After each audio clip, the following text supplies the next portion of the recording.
The story of one of the most fearsome conquerors in history begins long before he became the legendary Genghis Khan.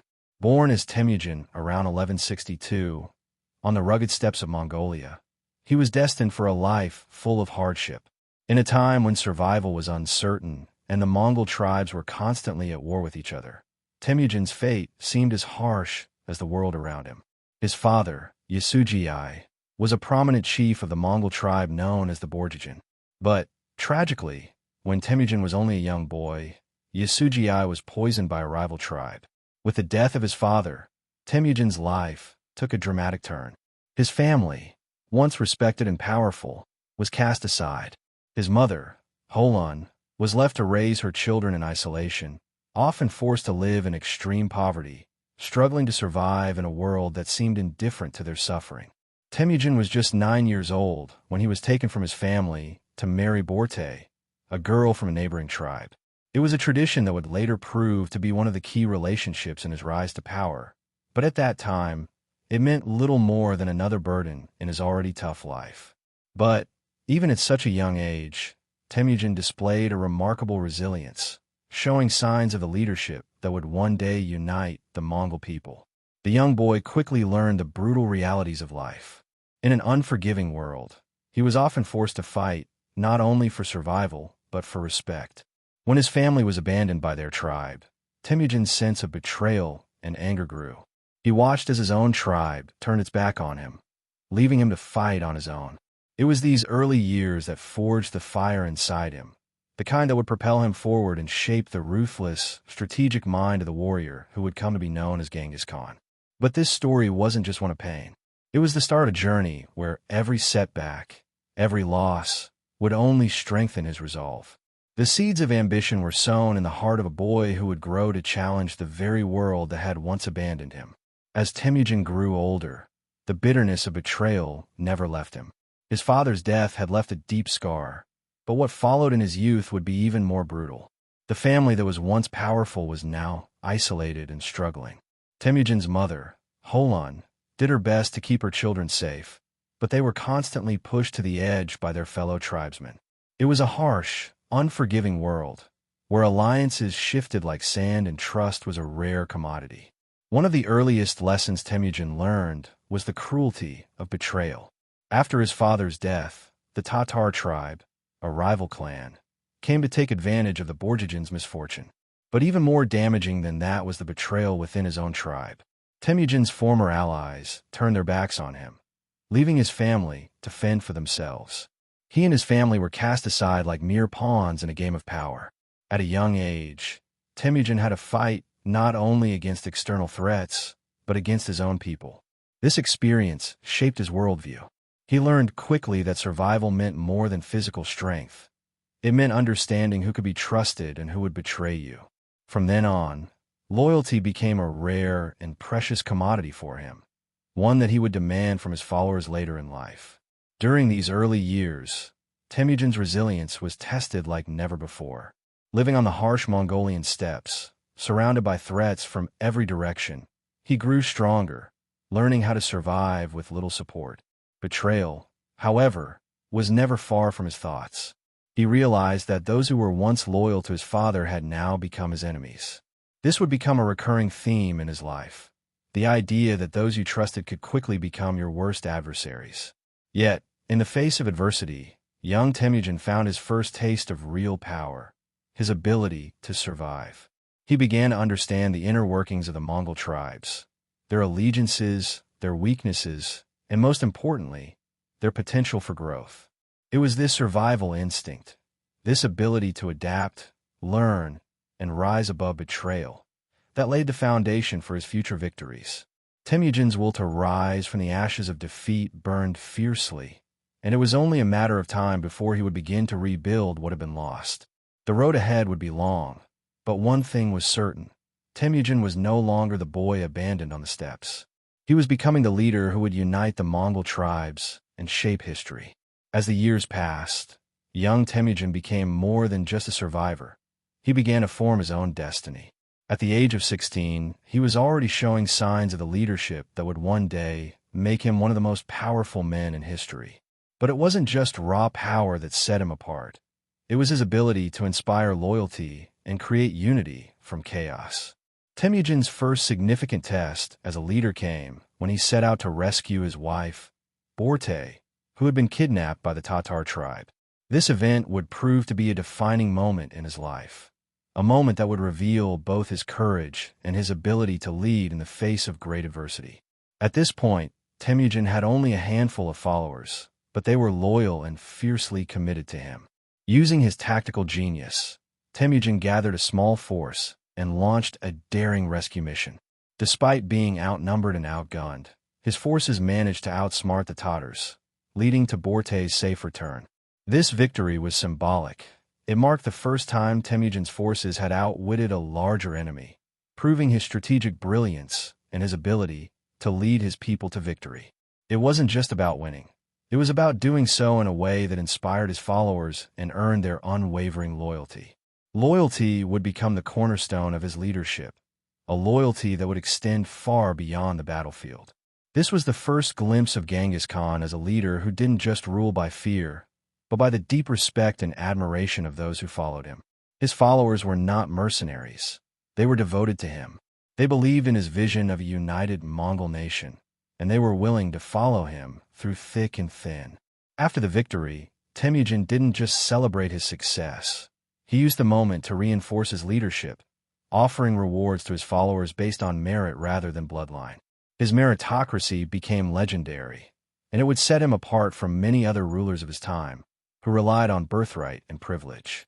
Temujin had now laid the foundation for what would eventually become a massive empire, a place where loyalty was earned and leaders were made, not born. With his first victory behind him, Temujin realized that in order to fulfill his vision of a united Mongolia, he needed more than just a handful of loyal followers. He needed an army, one that would be the strongest, most disciplined, and most loyal force on the planet. To create this army, he needed to secure alliances, build trust, and, most importantly, establish his reputation as a leader worth following. It wasn't long before Temujin began to recruit soldiers from all over the Mongol steppes. His reputation as a fearless leader who valued merit over bloodline spread like wildfire. People from every tribe, every background, started flocking to his banner. They weren't just joining a warlord. They were joining a movement, a cause greater than any single tribe. One of the key moments in Temujin's rise was his decision to focus on the loyalty of his soldiers rather than simply their numbers. He rewarded loyalty, and more importantly, he punished betrayal with ruthless precision. Temujin's army was built on merit.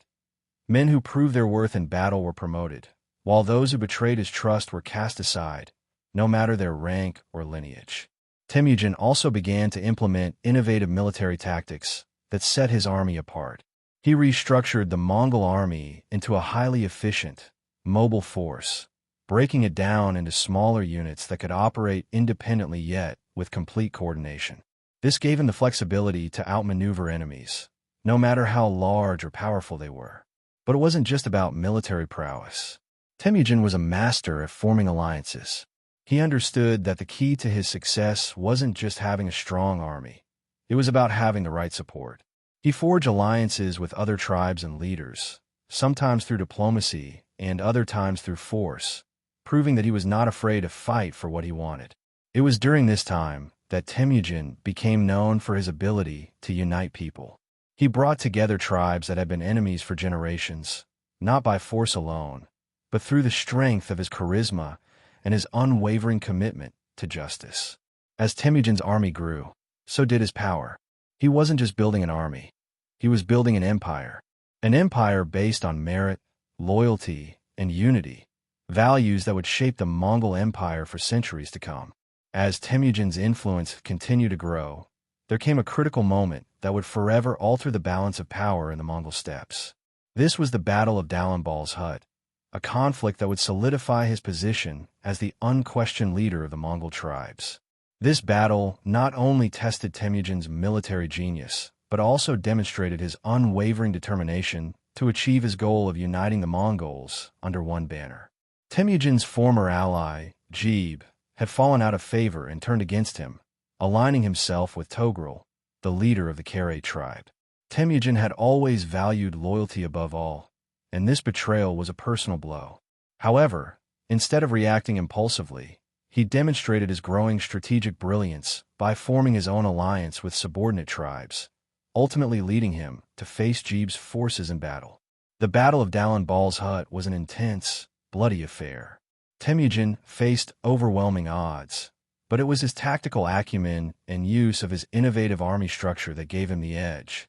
He strategically positioned his forces, using feigned retreats to lure the enemy into vulnerable positions before striking with lightning speed. Temujin's army was not only formidable in battle, but also united in purpose, something that gave them a significant edge over their divided enemies. Despite the strength of Jeeb's forces and Togrul's support, Temujin's forces emerged victorious. This one was more than just a military triumph. It was a symbolic victory that sent a clear message to the Mongol world. Temujin was no longer just a contender for power. He was the dominant force in the steppes. His reputation as a military leader who could defeat traitors and unite fractured tribes began to spread far and wide. With this victory, Temujin also began to understand the true nature of leadership. It wasn't just about battle strategies or clever tactics. It was about the ability to inspire unwavering loyalty in your people. Trust and respect became the pillars upon which Temujin built his empire. He didn't rule through fear alone, but through the deep respect he earned from his followers. The victory at Dallin Bal's Hut cemented Temujin's place as a leader of unparalleled ability. It was the final step before he would take the title of Genghis Khan, meaning universal ruler, a title that would change the world forever. After his decisive victory at the Battle of Dallin Bal's Hut, Temujin stood on the brink of history. He had secured his leadership over the Mongol tribes, but there was still a final hurdle to overcome: the unification of the Mongol world under his rule. The steppes were scattered with warring tribes, each with its own leader, each fiercely independent. To achieve his dream of a unified Mongol empire, Temujin would need to take his leadership beyond military conquest. He would have to prove that he could unite the Mongols through more than just force. He would need to earn their loyalty, command their respect, and forge alliances that would transcend old tribal loyalties. It was in 1206 that Temujin called together a grand council of all the Mongol tribes. This was no ordinary gathering. It was here that Temujin would make his most monumental decision. As the chiefs and warriors gathered in the open steppe, Temujin declared himself the Genghis Khan, the universal ruler of the Mongols. The title was symbolic, but it was also a clear declaration to the world that Temujin, the boy who had been abandoned by his own tribe, the man who had risen from nothing, was now the supreme ruler of the Mongol world. His rise to power was not simply the result of superior military strategy. Temujin had spent years weaving a web of alliances, earning the trust of his followers, and sacrificing personal grudges for the greater good. He understood that in order to truly unite the Mongol tribes, he needed to go beyond tribal divisions and offer a vision of a unified and strong Mongol empire. He inspired his people with his vision of a future where Mongols could stand together as one, fighting for the common good and ruling the world. The moment of his crowning as Genghis Khan marked the end of an era of fragmentation and the beginning of a new Mongol identity. Temujin had transcended his humble beginnings, becoming not just a leader, but a symbol of Mongol unity and ambition.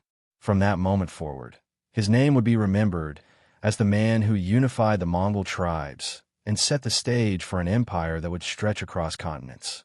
In the coming years, Genghis Khan would lead the Mongol Empire to heights that no one could have predicted. His empire would become the largest in history, but it was his ability to bring people together to build a unified nation that would truly do. After being crowned Genghis Khan, Temujin was no longer just a leader of one tribe. He was now the universal ruler of the Mongols, with the title Genghis Khan, meaning the unifier. However, this unity was no easy feat. The Mongol steppes were a land divided by centuries of feuds, rivalries, and a fiercely independent tribal culture. While his victory in battle had won him loyalty from some of the Mongol tribes, it was clear that unifying the tribes would be a far more difficult task. The Mongol tribes were not simply different in their leadership. They were different in their customs, their ways of war, and, most importantly, their loyalty. While Temujin had already won the respect of many, there were still dissenters, tribes who saw him as an outsider or a leader with too much power. Many of them had long-standing rivalries with Temujin's own Borjigin tribe, and the memory of old conflicts between them was still fresh in the minds of many. To unite the tribes, Genghis Khan knew he needed to do more than wield a sword. He had to employ diplomacy, a skill he had honed during his younger years of survival. He needed to create alliances based on mutual respect and shared interests. For some tribes, he offered marriage alliances. For others, he offered military protection, promising that the Mongol people would be stronger together. But Genghis Khan didn't just rely on promises and alliances. He also showed them his strength in battle. Temujin knew that his leadership would only be validated through action. He began to win the support of the various Mongol tribes one by one, defeating rivals, and proving that his vision of a united Mongol nation could only be achieved if all Mongols were united under one banner. His ability to forge alliances with both friend and foe was exceptional. Unlike other leaders, Temujin's success lay not in his bloodline, but in his ability to inspire loyalty among his followers. Tribes from all backgrounds saw the opportunity for a stronger future. The young Khan's charisma and strategy began to win over many who were initially skeptical of his rule. The road to unification was a challenging one, but Genghis Khan's leadership and vision were finally beginning to break the ancient barriers of tribalism. Slowly but surely, the Mongol tribes were moving toward unity, though they still had far to go before they could stand together as one unstoppable force. As Genghis Khan's power grew, one of the first and most important alliances he forged was with Jamukha, a childhood friend and fellow warrior. This partnership would play a pivotal role in the early stages of uniting the Mongol tribes. Jamukha and Temujin had shared many experiences growing up in the harsh conditions of the Mongolian steppes, and their friendship seemed to hold great promise for the future. However, this bond would soon be tested by differing visions for the future of the Mongol world. Temujin and Jamukha initially joined forces with a common goal: to challenge the dominant Mongol tribes and increase their own power. Together, they amassed a large army and began their first campaign to take on a rival tribe, the Tatar.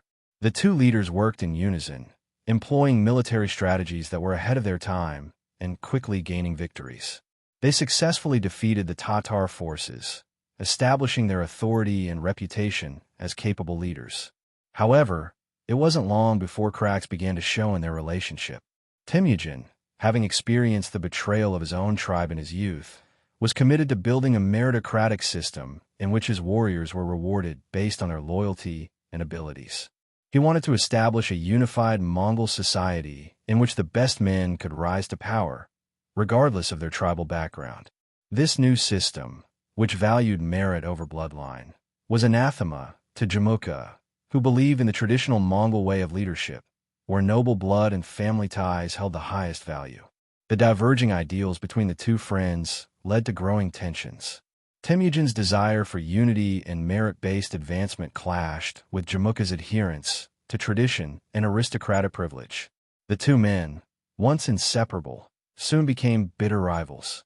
Their conflict came to a head during the Battle of Dalambal's Hut, where Jamukha's forces fought against Temujin's. This battle would prove to be a turning point not just for their personal relationship, but for the future of the Mongol Empire. Although Temujin's forces were defeated, his strategic brilliance and resilience continued to win the loyalty of his men. The split between Temujin and Jamukha marked the beginning of a larger rift between the old ways of the Mongols and the new, more innovative vision that Temujin was creating.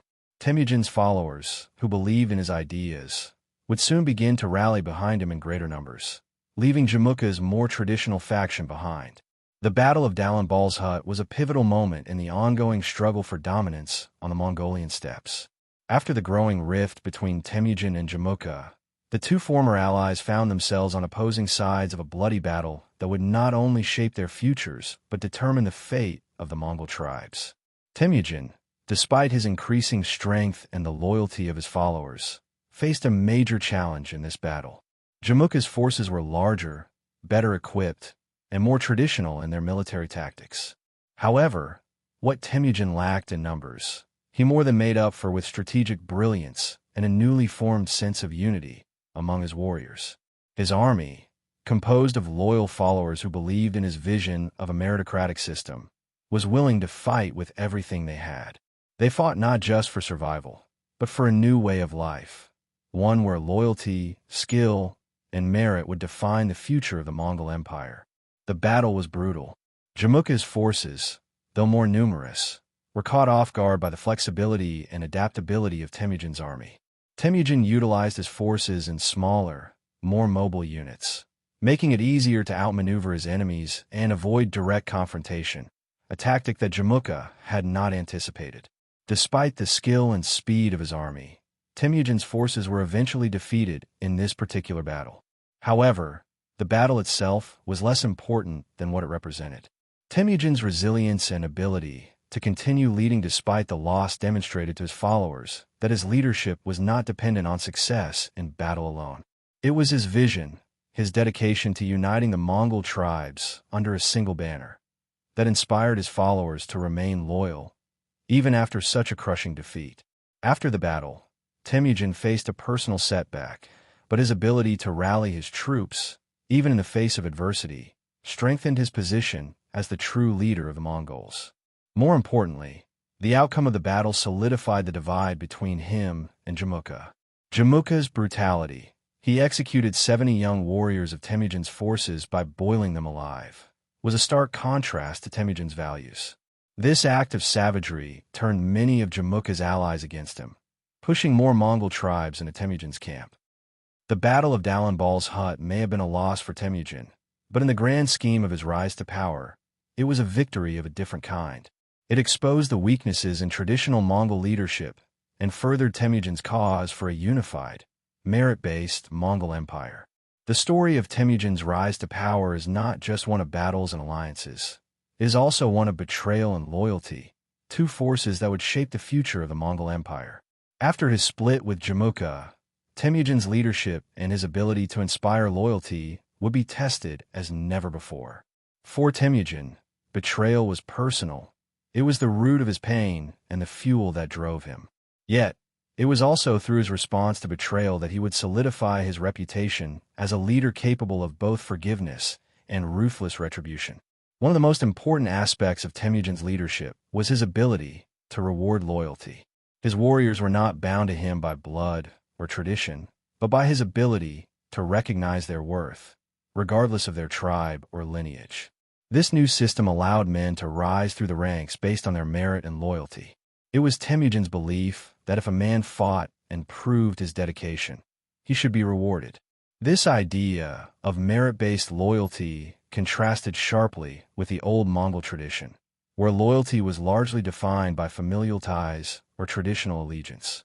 However, loyalty was not always so easily earned. In 1202, Temujin faced betrayal from within his own ranks. One of his trusted commanders, Korchi, was captured by the Tatar and turned against him. This betrayal could have been devastating, yet Temujin showed a remarkable ability to handle the situation with strength and composure. Instead of reacting impulsively, Temujin chose to send a message to his followers about the importance of loyalty, but he also offered Korchi the chance for redemption. Korchi was brought back into the fold after proving his loyalty again, showcasing Temujin's leadership style that combined justice with mercy. The loyalty Temujin inspired among his followers was unwavering, and it was evident in the actions of his soldiers. In 1205, when Temujin's army was faced with a combined force of several rival tribes, it was his loyal warriors who refused to abandon him, even in the face of overwhelming odds. They fought with a fierce devotion to their leader, trusting him not only as a commander, but as a visionary. In many ways, this loyalty was the heart of Temujin's power.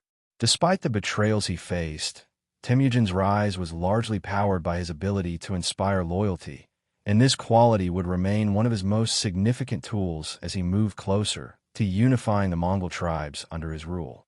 In the pursuit of uniting the Mongol tribes, Temujin understood that forging strong alliances was not just a matter of military might or tactical brilliance. It also required the careful use of diplomacy. One of the most effective tools in his diplomatic arsenal was his strategic marriages, a practice that had long been used by tribal leaders to form alliances. However, Temujin's marriages were not just for the sake of personal gain. They were calculated moves designed to strengthen his power and advance his vision of a unified Mongol empire. Temujin's most significant early marriage was to Borte, the daughter of a Mongol chieftain from the Kurait tribe. This alliance not only gave Temujin an important ally in his early years, but also helped to solidify his position in the Mongol political landscape. Borte was not just a wife. She was an ally in her own right, and her marriage to Temujin helped bring the Kurait tribe into his fold, a critical piece in the early stages of his rise to power. However, Temujin didn't rely solely on his marriage to Borte. Over the years, he arranged several other marriages and alliances to strengthen his position among the various Mongol tribes. Each of these unions was more than just a personal relationship. It was a strategic move designed to win the loyalty of influential tribal leaders. For example, Temujin formed a significant alliance with the Ongrat tribe through his marriage to Sorko Tani, the sister of an influential leader. This connection was vital in further consolidating Temujin's influence across the steppe. These marriages also demonstrated Temujin's understanding of tribal politics. He was adept at using family connections to ensure loyalty and provide protection for his growing power.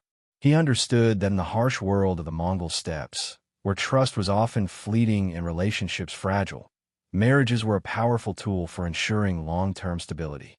Temujin's diplomatic acumen extended beyond marriage. He also sought alliances with neighboring non-Mongol tribes and leaders. He offered protection to some, while promising territorial gains to others. These alliances were crucial in building the coalition of support that would eventually enable Temujin to challenge the older, more entrenched leaders who had long held sway over the Mongol tribes. Ultimately, Temujin's strategic marriages and alliances helped him to solidify his position as the unifier of the Mongol tribes, as they laid the groundwork for his eventual conquest of the entire Mongol world. As Temujin's influence spread across the Mongol steppes, the time for unification had finally arrived. The Mongol tribes, once divided by generations of bitter feuds, were now faced with a choice: remain fragmented and vulnerable to external threats, or unite under a single, powerful leader. The latter option seemed increasingly appealing, especially as Temujin continued to show his strength and vision for the future of the Mongol world. In 1206, Genghis Khan convened a grand assembly, or Kurultai, a gathering of the most powerful chieftains and warriors of the Mongol tribes. This council was not only a political act but a symbolic moment, representing the momentous shift from a fragmented Mongol world to one that would stand under the banner of a single, unified empire. Temujin knew that true unity could not be achieved by force alone. He had already demonstrated his military might in the battles he had won, but this moment required something more: trust. By this time, his reputation as a fair and just ruler had spread across the steppes. He had proven himself capable not only of winning battles, but of rewarding loyalty and providing protection for those who followed him. His focus on merit-based leadership had inspired fierce loyalty among his warriors, who knew that their dedication would be rewarded, not based on their birth or social status, but on their abilities and service. At the Kurultai, Temujin was declared Genghis Khan, the universal ruler of all the Mongols. The title was not just ceremonial. It symbolized the birth of the Mongol Empire, a new order that would seek to conquer, unify, and govern vast territories, stretching from the steppes of Asia to the gates of Europe. The decision to crown Temujin Genghis Khan was not just a political move. It was a commitment to a new vision of the Mongol future. Under his rule, the Mongols would no longer be divided into squabbling tribes, but would become a cohesive, organized force that could take on any empire in its path. Temujin's unification of the Mongol tribes was more than a military achievement.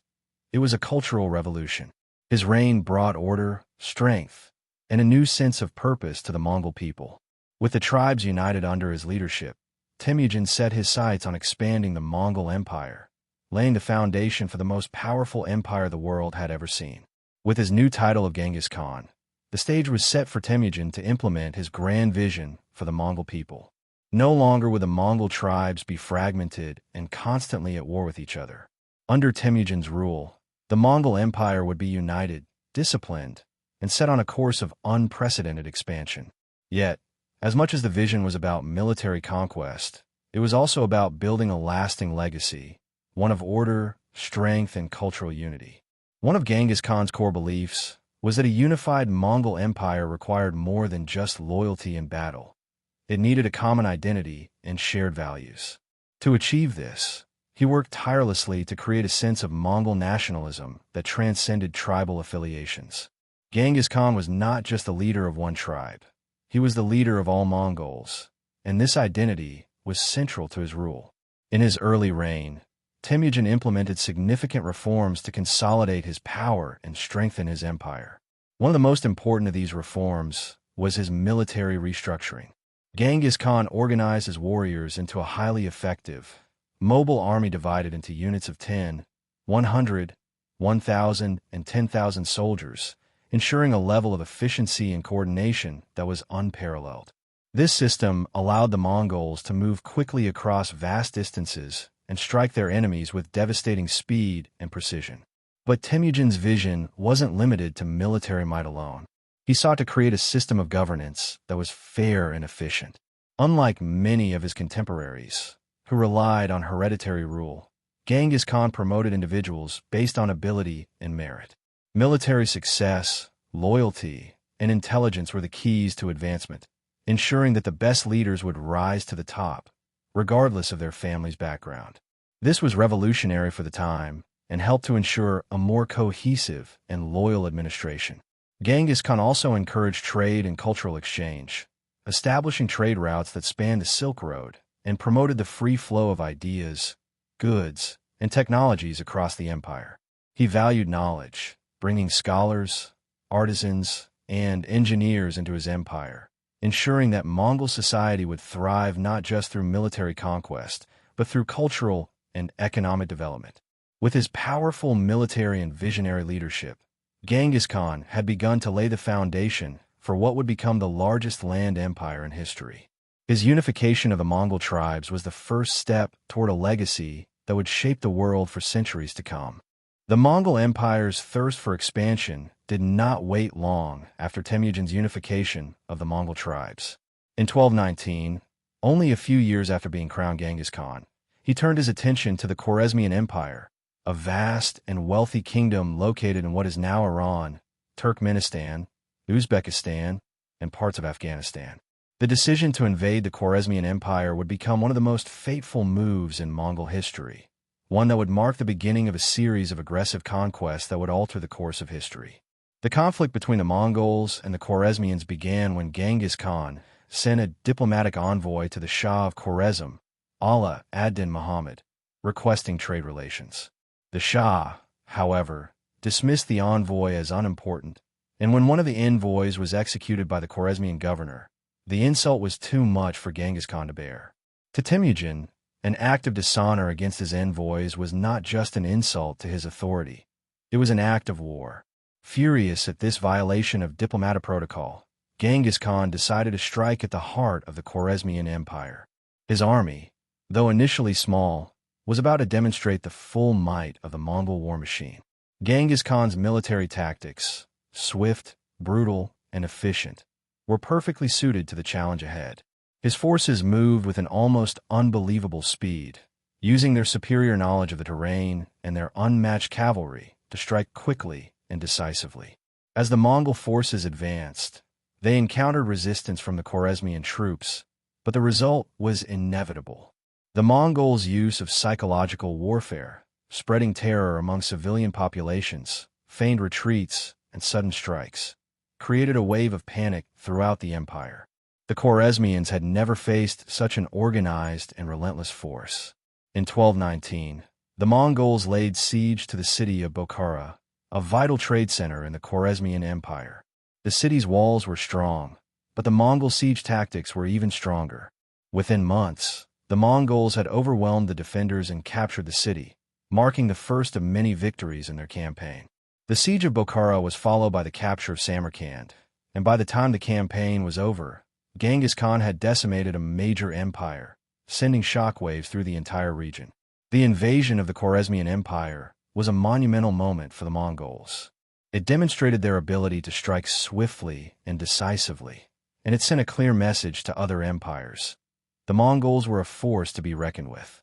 Genghis Khan's ability to exact revenge for the dishonor against his envoys also showcased his reputation for ruthless retribution, a trait that would become one of his defining characteristics in the years to come. After successfully laying waste to the Khwarezmian Empire's city of Bokhara, Genghis Khan set his sights on another prize, the city of Samarkand. Known as one of the most magnificent cities of the medieval world, Samarkand was a key strategic and cultural center, rich in resources and heavily fortified.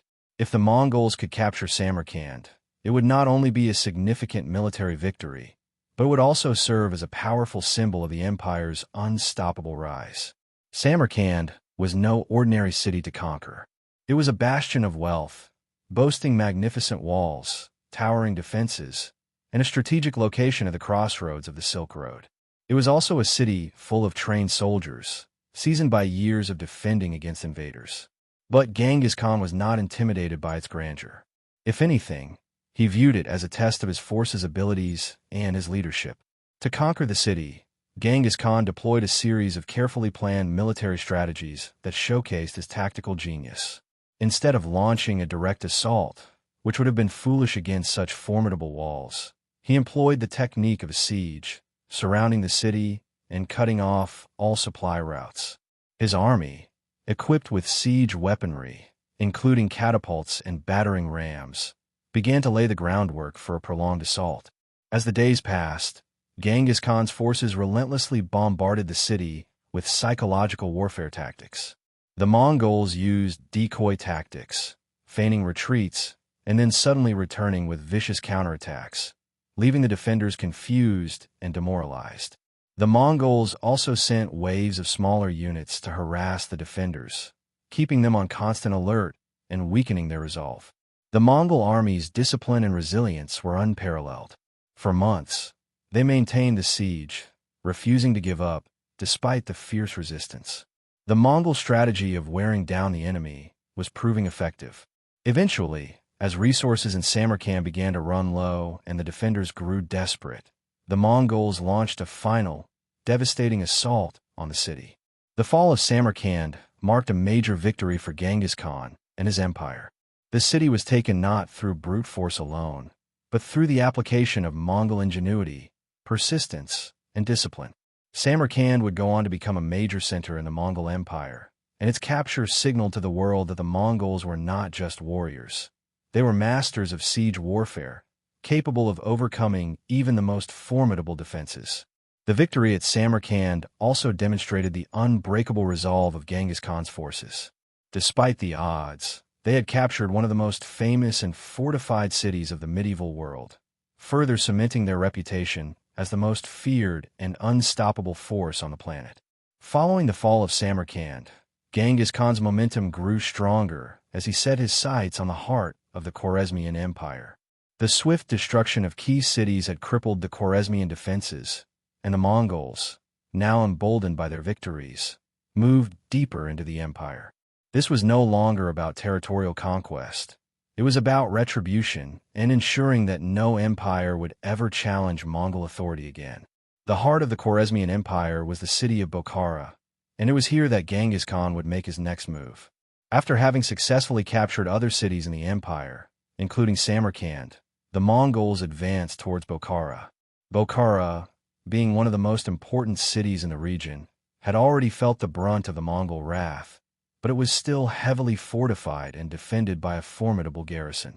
At this point, Genghis Khan's forces had become known for their ruthless efficiency, and the Khwarezmians knew that surrender was not an option.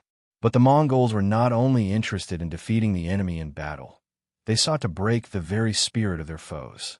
The Mongol forces surrounded Bokhara, cutting off all potential escape routes. The defenders of Bokhara, trapped inside the city, faced starvation and psychological torment. Mongol soldiers conducted psychological warfare on a scale never seen before, constantly bombarding the defenders with fear and confusion. After months of siege, the Mongols made their move. As they breached the city walls, they unleashed their devastating military tactics, overwhelming the defenders. The Siege of Bokhara is considered one of the most brutal and effective campaigns in Mongol history. The Mongols did not only destroy their enemies' defenses, they utterly annihilated the city's defenders, sending a chilling message to any who dared stand against them. The fall of Bokhara was not simply a military victory, it was a statement. The city's capture was a symbol of the Mongols' unrelenting determination and their ability to turn even the most fortified bastions into mere stepping stones in their quest for domination. Genghis Khan's wrath, fueled by the dishonor against his envoys, had become the driving force behind the Mongol conquests. With the fall of Bokhara, Genghis Khan had effectively crippled the heart of the Khwarezmian Empire, leaving the remnants of the empire defenseless. The Khwarezmian heartland, once the pride of the empire, lay in ruins, an example of the unforgiving and relentless nature of Mongol conquest. The victory further demonstrated that the Mongols were not simply conquerors. They were masters of destruction, capable of breaking both the will and the defenses of their enemies. After devastating the Khwarezmian Empire, Genghis Khan turned his attention to a new threat in the west, the Western Xia dynasty, located in what is now northern China. This dynasty had long been a rival to the Mongols, and Genghis Khan had already clashed with the Xia forces early in his career. Now, with his forces bolstered by victories in Central Asia and the Khwarezmian Empire, the Mongols were prepared to take on one of the most fortified kingdoms in the region. The Western Xia dynasty, though powerful, was no match for the military prowess of the Mongols. The Xia army, while skilled, was heavily reliant on traditional methods of warfare, which had proven ineffective against the speed and maneuverability of the Mongol forces. Genghis Khan, known for his adaptability and strategic brilliance, quickly recognized the vulnerability of the Western Xia. In 1209, Genghis Khan launched a full-scale campaign against the Western Xia, focusing on their capital city of Yinchuan. The campaign was not just a military assault, it was a calculated effort to break the spirit of the Xia people, much like his previous campaigns. The Mongols first began by surrounding the capital, cutting off vital supply lines, and ensuring that the city would be unable to sustain itself for long. One of the key elements of this campaign was the siege tactics that Genghis Khan had perfected over the years. The Mongols deployed their signature style of warfare, encircling the city and using psychological warfare to weaken the resolve of the defenders. For months, they relentlessly bombarded the Western Xia defenses, forcing them to fight a battle of attrition they could not win. Genghis Khan also knew that taking the capital would not be enough. He needed to ensure that the Western Xia dynasty would never rise again. The Mongols struck at the heart of the empire's political structure, eliminating the leadership and enforcing Mongol control over the region. Unlike many of his contemporaries, Genghis Khan was not content with simply conquering and plundering. He sought to completely dismantle the power structure of the Western Xia and replace it with a system of Mongol governance. By the time 1210 arrived, the Western Xia dynasty was crippled. Genghis Khan had succeeded in his goal of neutralizing a long-standing threat to Mongol dominance. The Mongols swiftly captured the capital and established their rule over the region. As with his earlier campaigns, the Mongols showed no mercy, devastating cities and leaving a legacy of fear and awe in their wake. The fall of Western Xia was yet another step in the Mongols' inexorable rise to power. It marked the beginning of the Mongols' domination over China, and Genghis Khan's ability to take down such a formidable dynasty demonstrated the reach and power of his empire. The conquest of the Western Xia not only solidified Genghis Khan's position in the region, but also set the stage for future campaigns into central China, paving the way for the eventual conquest of the Song dynasty. After successfully dismantling the Western Xia dynasty, Genghis Khan turned his attention to the next major target on his agenda, the Jin dynasty in northern China. The Jin dynasty, ruled by the Jurchens, had long been a rival of the Mongols and had been involved in earlier conflicts with Temujin. With the Jin capital at Zhengdu, modern-day Beijing, it was a critical stronghold that stood in the way of Mongol expansion into China. In 1215, Genghis Khan decided to launch a full-scale siege on Zhengdu. The city was heavily fortified, with towering walls, a strong garrison, and the strategic advantage of being surrounded by rivers. The Jurchen rulers were confident that their defenses would be enough to withstand any siege. However, Genghis Khan's military ingenuity and determination would prove otherwise. As with his earlier campaigns, the Mongols surrounded the city, cutting off all supply routes and leaving the defenders with little hope of escape. The Mongols, renowned for their mobility, used their cavalry to harass the city's outer defenses and prevent reinforcements from reaching Zhongdu.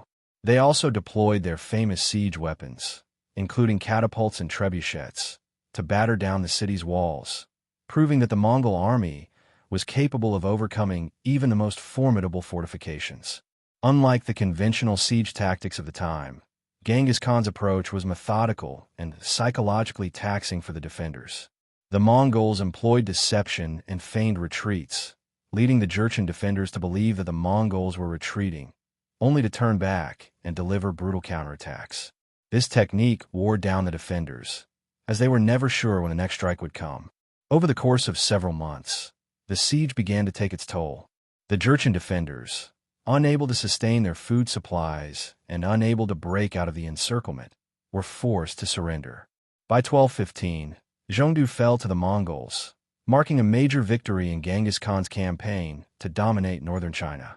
The siege of Zhongdu was a testament to Genghis Khan's military brilliance. The city's fall marked the end of Jin dominance in the region and established Mongol control over northern China. It was also a symbol of the Mongols' unyielding determination, as they had been able to breach one of the most heavily fortified cities of the time through a combination of strategy, psychological warfare, and relentless siege tactics. With the capture of Zhongdu, Genghis Khan's reputation as a master tactician was solidified, and his forces now controlled a significant portion of China, setting the stage for the eventual conquest of the Song dynasty and the further expansion of the Mongol Empire. After consolidating power in northern China, Genghis Khan turned his gaze westward, setting his sights on Central Asia, a region rich in resources, trade, and military strategic value. The Mongols had already made their mark on the steppes, but now they were preparing to expand their influence into the vast and lucrative lands of the Karakhanid and Khwarezmian empires. Central Asia was a crossroads of cultures and empires, and it was here that Genghis Khan would test the true reach of his growing empire. The Mongols' first campaign into Central Asia came after a series of confrontations with the Karakhanid dynasty, a semi-nomadic empire with deep ties to the cities of Transoxiana. These cities were vital hubs of trade along the Silk Road and held immense economic and military value. The Mongols, already accustomed to lightning-fast raids and superior cavalry tactics, were poised to strike. In 1218, Genghis Khan launched an invasion of the Karakhanid-controlled city of Bokhara, one of the richest trade centers in the world. Despite Bokhara's formidable defenses, the Mongols, using their knowledge of siege warfare and mobility, quickly surrounded the city. The city's defenders, taken by surprise, were quickly overwhelmed by the Mongol forces. However, the Mongols did not simply seek to capture the city. They wanted to send a message to the entire region. The siege of Bokhara was particularly brutal. In keeping with his pattern of psychological warfare, Genghis Khan used terror to break the spirit of resistance. The city's defenders were slaughtered, and its residents were either enslaved or executed. For Genghis Khan, this was not just a military victory. It was an opportunity to demonstrate the relentless power of the Mongol Empire and the consequences of resistance. The capture of Bokhara was followed by a swift march into other cities across Central Asia, including Samarkand, the legendary city of culture and trade. As the Mongol army advanced, it left a trail of destruction in its wake, destroying cities, massacring populations, and ensuring that those who survived understood the Mongols' ability to obliterate entire civilizations. Genghis Khan's campaign into Central Asia was decisive in several ways. Not only did it establish Mongol control over vast swaths of land, but it also signaled to the world that the Mongols were a power to be reckoned with. The speed of their advance and the brutal efficiency of their military strategies would leave an indelible mark on the regions they conquered, setting the stage for future Mongol expansions into the Middle East, Europe, and beyond. Following the devastating invasion of Central Asia, Genghis Khan's path of conquest turned once again to the Khwarezmian Empire, a target that had long been marked for retaliation. The Khwarezmians had brought Genghis Khan's wrath upon themselves by executing his envoys, an act that, in the Mongol world, could not go unpunished. What followed was not just a military campaign, but a vengeful march that would obliterate the heart of the Khwarezmian Empire and leave an indelible mark on history.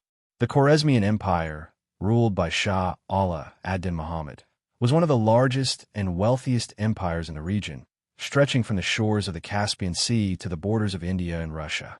It boasted impressive cities, such as Bokhara and Samarkand, which had once been centers of trade and culture. However, the Shah's decision to humiliate Genghis Khan by executing Mongol envoys would cost the empire dearly. In 1219, Genghis Khan led his army into the heart of the Khwarezmian Empire, starting with the conquest of Bokhara. But this was only the beginning.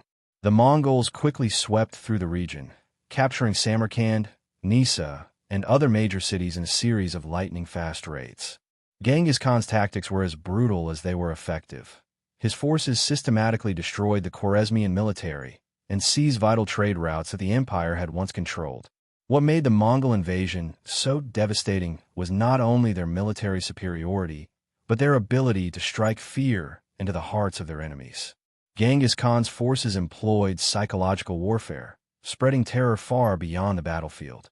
The Mongols used decoy strategies, feigned retreats, and sudden, devastating attacks to disorient and destroy the morale of the Khwarezmian forces.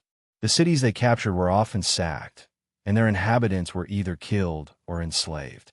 The Mongol army's brutality was on full display as they methodically destroyed the heart of the Khwarezmian Empire. The sacking of Samarkand, in particular, was a moment of incredible significance. This city, which had been a cultural and economic hub for centuries, was now reduced to ruins, symbolizing the complete destruction of the empire's ability to resist the Mongol onslaught. By the end of the campaign, the Khwarezmian Empire was fractured, its cities decimated, and its rulers in disarray. For Genghis Khan, the campaign was not just about military conquest. It was about making a statement. The execution of his envoys had been a grave insult, and the destruction of the Khwarezmian heartland was his response, a chilling reminder that the Mongol Empire would stop at nothing to exact revenge and expand its power. As Genghis Khan's empire expanded rapidly, his impact on the world reached far beyond military conquest. One of his most lasting legacies was the reintegration and expansion of the Silk Road, the ancient trade route that connected the East and West.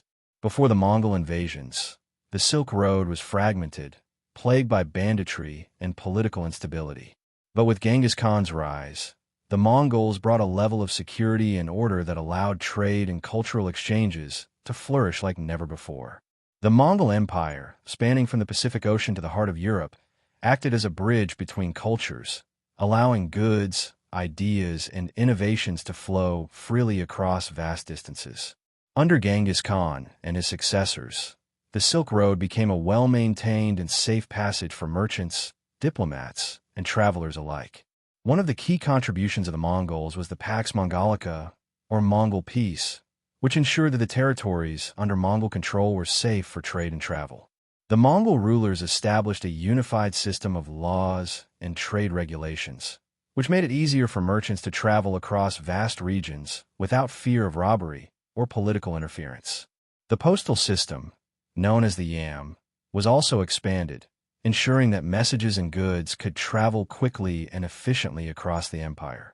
This communication system helped connect far-flung parts of the empire, promoting both economic growth and cultural exchange.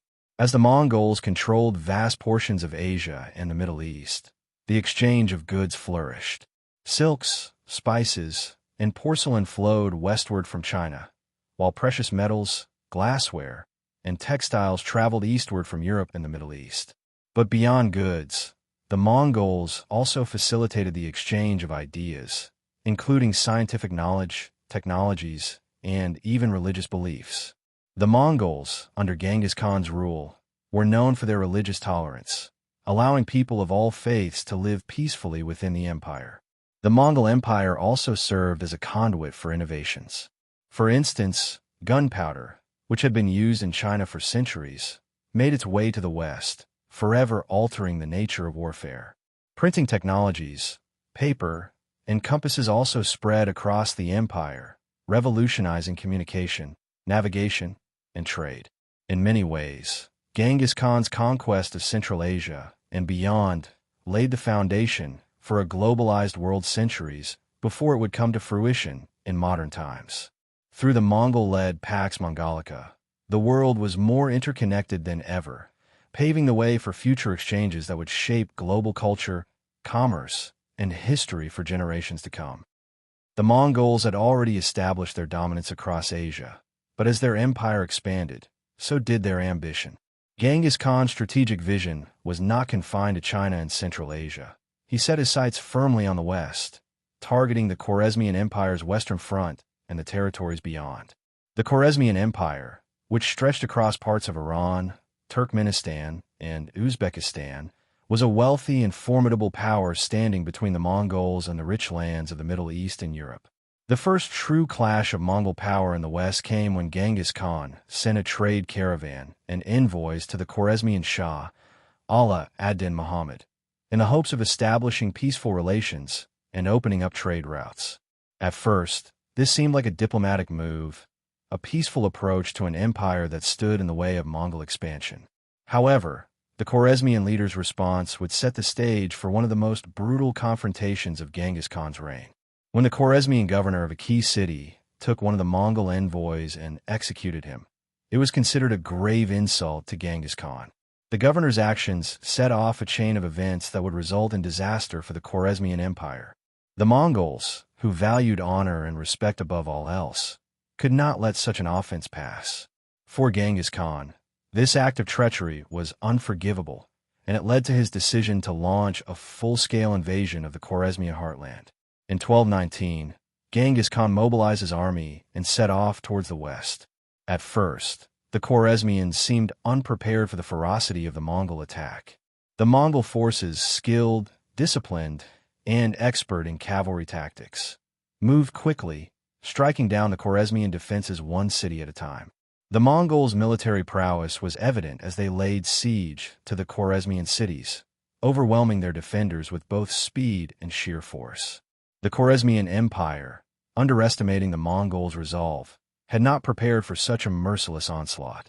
The initial invasion of the Western Front was marked by Mongol raids that crippled the region's trade routes and decimated the empire's military infrastructure. Genghis Khan's tactical brilliance was evident in these early strikes, as he employed psychological warfare and intelligence gathering, turning the Khwarezmian front into a site of chaos. The Mongol invasion of the Khwarezmian Western Front marked the beginning of a new phase of Mongol expansion, one that would reach far beyond the steppes of Asia. It set the stage for the wider Mongol conquest of the Middle East and laid the groundwork for the empire's expansion into Europe. The Mongols' brutal response to the execution of their envoys would become a symbol of their uncompromising approach to diplomacy and warfare, sending shockwaves through the entire region. After the initial strikes against the Khwarezmian Empire, Genghis Khan set his sights on one of the greatest prizes of the region, Samarkand, a legendary city that stood as the gateway to the west. Known for its strategic location, wealth, and cultural significance, Samarkand was an invaluable asset. To the Mongols, capturing it wasn't just about securing the city, it was about sending a message to the rest of the world. The Mongols were an unstoppable force, capable of conquering even the most fortified and prosperous cities.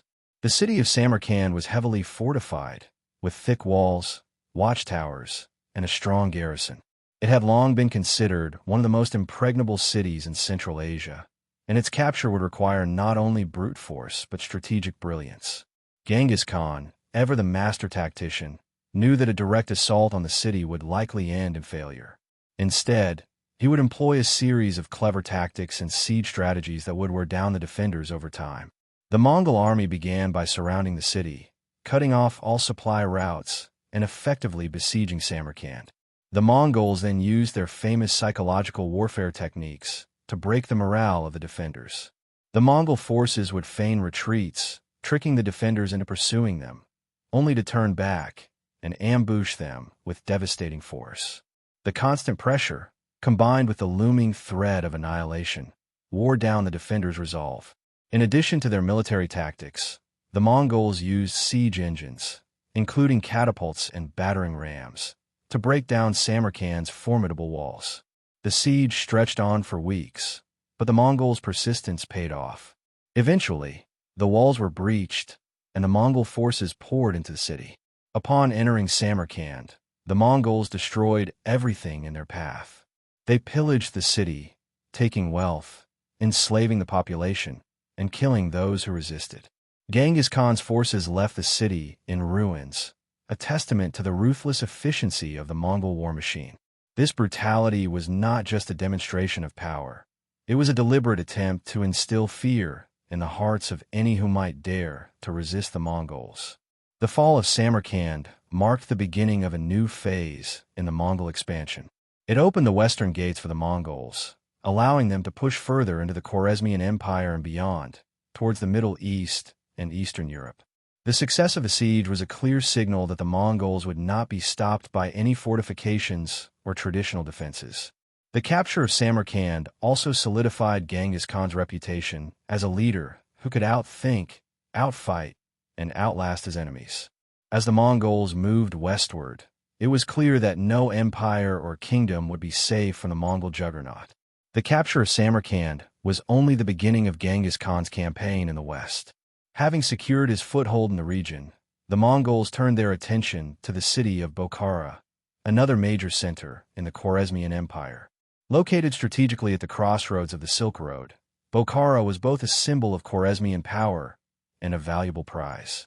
Its fall would be a crushing blow to the Khwarezmian Empire and further solidify the Mongols' dominance in Central Asia.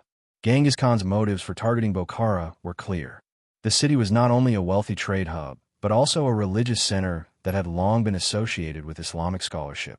Bokhara's rulers had initially hoped to resist the Mongol forces, but the threat of Mongol retribution was too great to ignore.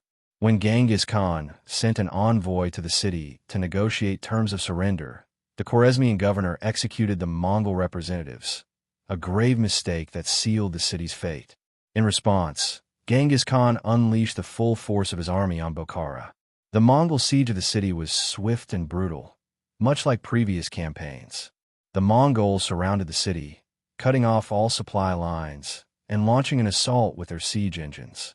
Genghis Khan's forces used catapults, battering rams, and other siege weaponry to breach the walls, a tactic that had proven highly effective in previous campaigns. Unlike the traditional methods of warfare, the Mongols used their mobile forces to harass and overwhelm the city from all sides. As the Mongol forces broke through the city's defenses, Bokhara's defenders were left with little hope.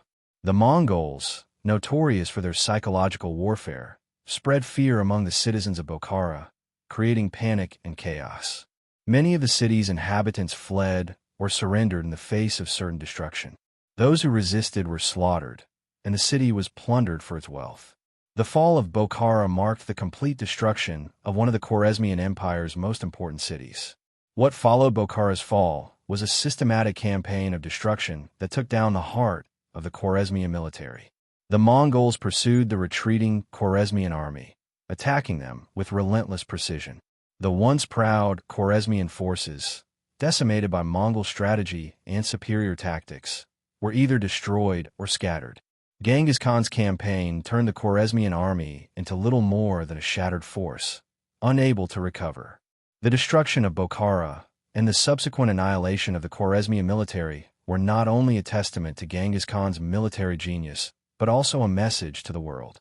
It was a clear declaration that the Mongols would stop at nothing to avenge the insults against their empire, and no force, no matter how powerful, was safe from Mongol retribution. After the fall of Bokhara and the destruction of the Khwarezmian military, Genghis Khan's forces continued their relentless march through the heart of the Khwarezmian Empire. Their next major target was the city of Nishapur, an important cultural and economic center located in modern-day Iran.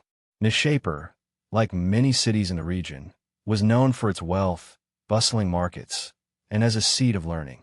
But its defenses were no match for the might of the Mongol war machine. Genghis Khan's motives for targeting Nishapur were twofold.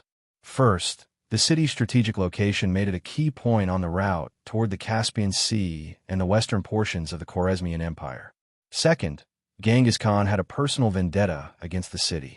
The governor of Nishapur had once been a part of the Khwarezmian elite that had insulted the Mongols, and his actions would not go unpunished. The Mongol forces laid siege to Nishapur, employing their standard strategy of encirclement and attrition. As the siege progressed, the defenders of Nishapur grew desperate. Genghis Khan's army, using their superior siege techniques, cut off all supplies and effectively isolated the city. The Mongols' siege engines, such as trebuchets and ballistae, rained destruction on the city's walls, while their cavalry launched constant hit-and-run attacks to demoralize the defenders. What followed was typical of Mongol sieges, a relentless assault once the walls were breached. As the Mongol forces poured into the city, they began a systematic destruction of both military and civilian targets. The city's residents, having witnessed the fate of Bokhara and Samarkand, knew that resistance would only result in slaughter. The Mongols showed no mercy, and the once thriving city of Nishapur was reduced to ruins. After the fall of Nishapur, Genghis Khan's forces continued their march toward the Caspian Sea. They systematically destroyed every city in their path, leaving nothing but destruction and fear. The swift and brutal Mongol advance into the Caspian region marked another significant chapter in the expansion of the Mongol Empire. The cities of Merv and Herat fell quickly, as the Mongols used their superior mobility and overwhelming numbers to decimate the Khwarezmian defenders. Genghis Khan's campaign in the west was characterized by both speed and ruthlessness. The Mongols left an indelible mark on the region as they advanced toward the Caspian Sea, eradicating any resistance and asserting their control over vast new territories. The fall of Nishapur and the surrounding cities further cemented Genghis Khan's reputation as a conqueror who would stop at nothing to impose Mongol rule over the Western world. By 1221, Genghis Khan had effectively broken the back of the Khwarezmian Empire, and his forces had marched relentlessly toward the Caspian Sea, leaving destruction in their wake. The Mongols' advance had been so swift and overwhelming that the remaining Khwarezmian forces, battered and disorganized, had few places to retreat. Cities like Merv and Herat had fallen, their defenders crushed under the Mongol onslaught, and the once mighty empire was now in ruins. The Khwarezmians, desperate to hold on to what little remained of their power, attempted to mount a final defense at the western edge of the empire. But by this point, Genghis Khan's forces had proven to be unstoppable, and the Khwarezmian resistance was not enough to stem the tide. As the Mongols moved closer to the Caspian Sea, it was clear that there was no refuge left for the remnants of the Khwarezmian military. One of the most significant confrontations during this period was the battle at Atrak, a town near the Caspian coast. The Khwarezmian forces, hoping to make a stand, tried to defend the area, but they were no match for the Mongol army's mobility and tactics. The Mongols, known for their speed, attacked from multiple directions, catching the Khwarezmian forces off guard. The battle was a resounding victory for the Mongols, and the survivors were either slaughtered or forced into retreat. With the fall of the western Khwarezmian territories and the crushing of the last significant Khwarezmian resistance at Atrak, Genghis Khan's dominance was unquestionable. His forces had now effectively occupied the entire region surrounding the Caspian Sea, securing both economic and military control over this strategic area. The Mongols' march westward, though brutal and merciless, was also highly calculated. By wiping out the remnants of the Khwarezmian resistance, Genghis Khan ensured that there would be no further threats from this once powerful empire. He demonstrated once again that the Mongol Empire would not stop until all opposition had been crushed, and that his empire's borders would extend unopposed. For the Khwarezmian survivors, their world had been shattered. Their empire, once a regional power, was reduced to a shadow of its former self. The Mongols had left their mark on every part of the empire. Economic networks disrupted, trade routes destroyed, and the fear of Mongol retribution spreading throughout the region. Genghis Khan's triumph in the Caspian region was another step in his relentless quest to expand the Mongol Empire and secure its position as the dominant force in the Eastern Hemisphere. As the Mongols continued their march to the west, it was clear that the world would be forever changed by their empire. After sweeping through the heart of the Khwarezmian Empire and pushing into the Caspian region, Genghis Khan's forces were not done yet. The remnants of the Khwarezmian forces, led by Shah Allah ad-Din Muhammad's son, took refuge in the Caucasus Mountains, hoping to escape the Mongol onslaught. The mountainous terrain of the Caucasus, while difficult, seemed like the perfect place to regroup and launch a counteroffensive. But once again, Genghis Khan's relentless pursuit would prove that there was no safe place for the remnants of the Khwarezmian army. In 1221, Genghis Khan sent his elite forces, including the Mongol cavalry and heavy siege units, to crush the Khwarezmian survivors hiding in the Caucasus. The Mongols, known for their speed and tactical flexibility, pursued their enemies relentlessly through the mountain passes. The refugees, scattered and disorganized, were in no position to mount a meaningful defense.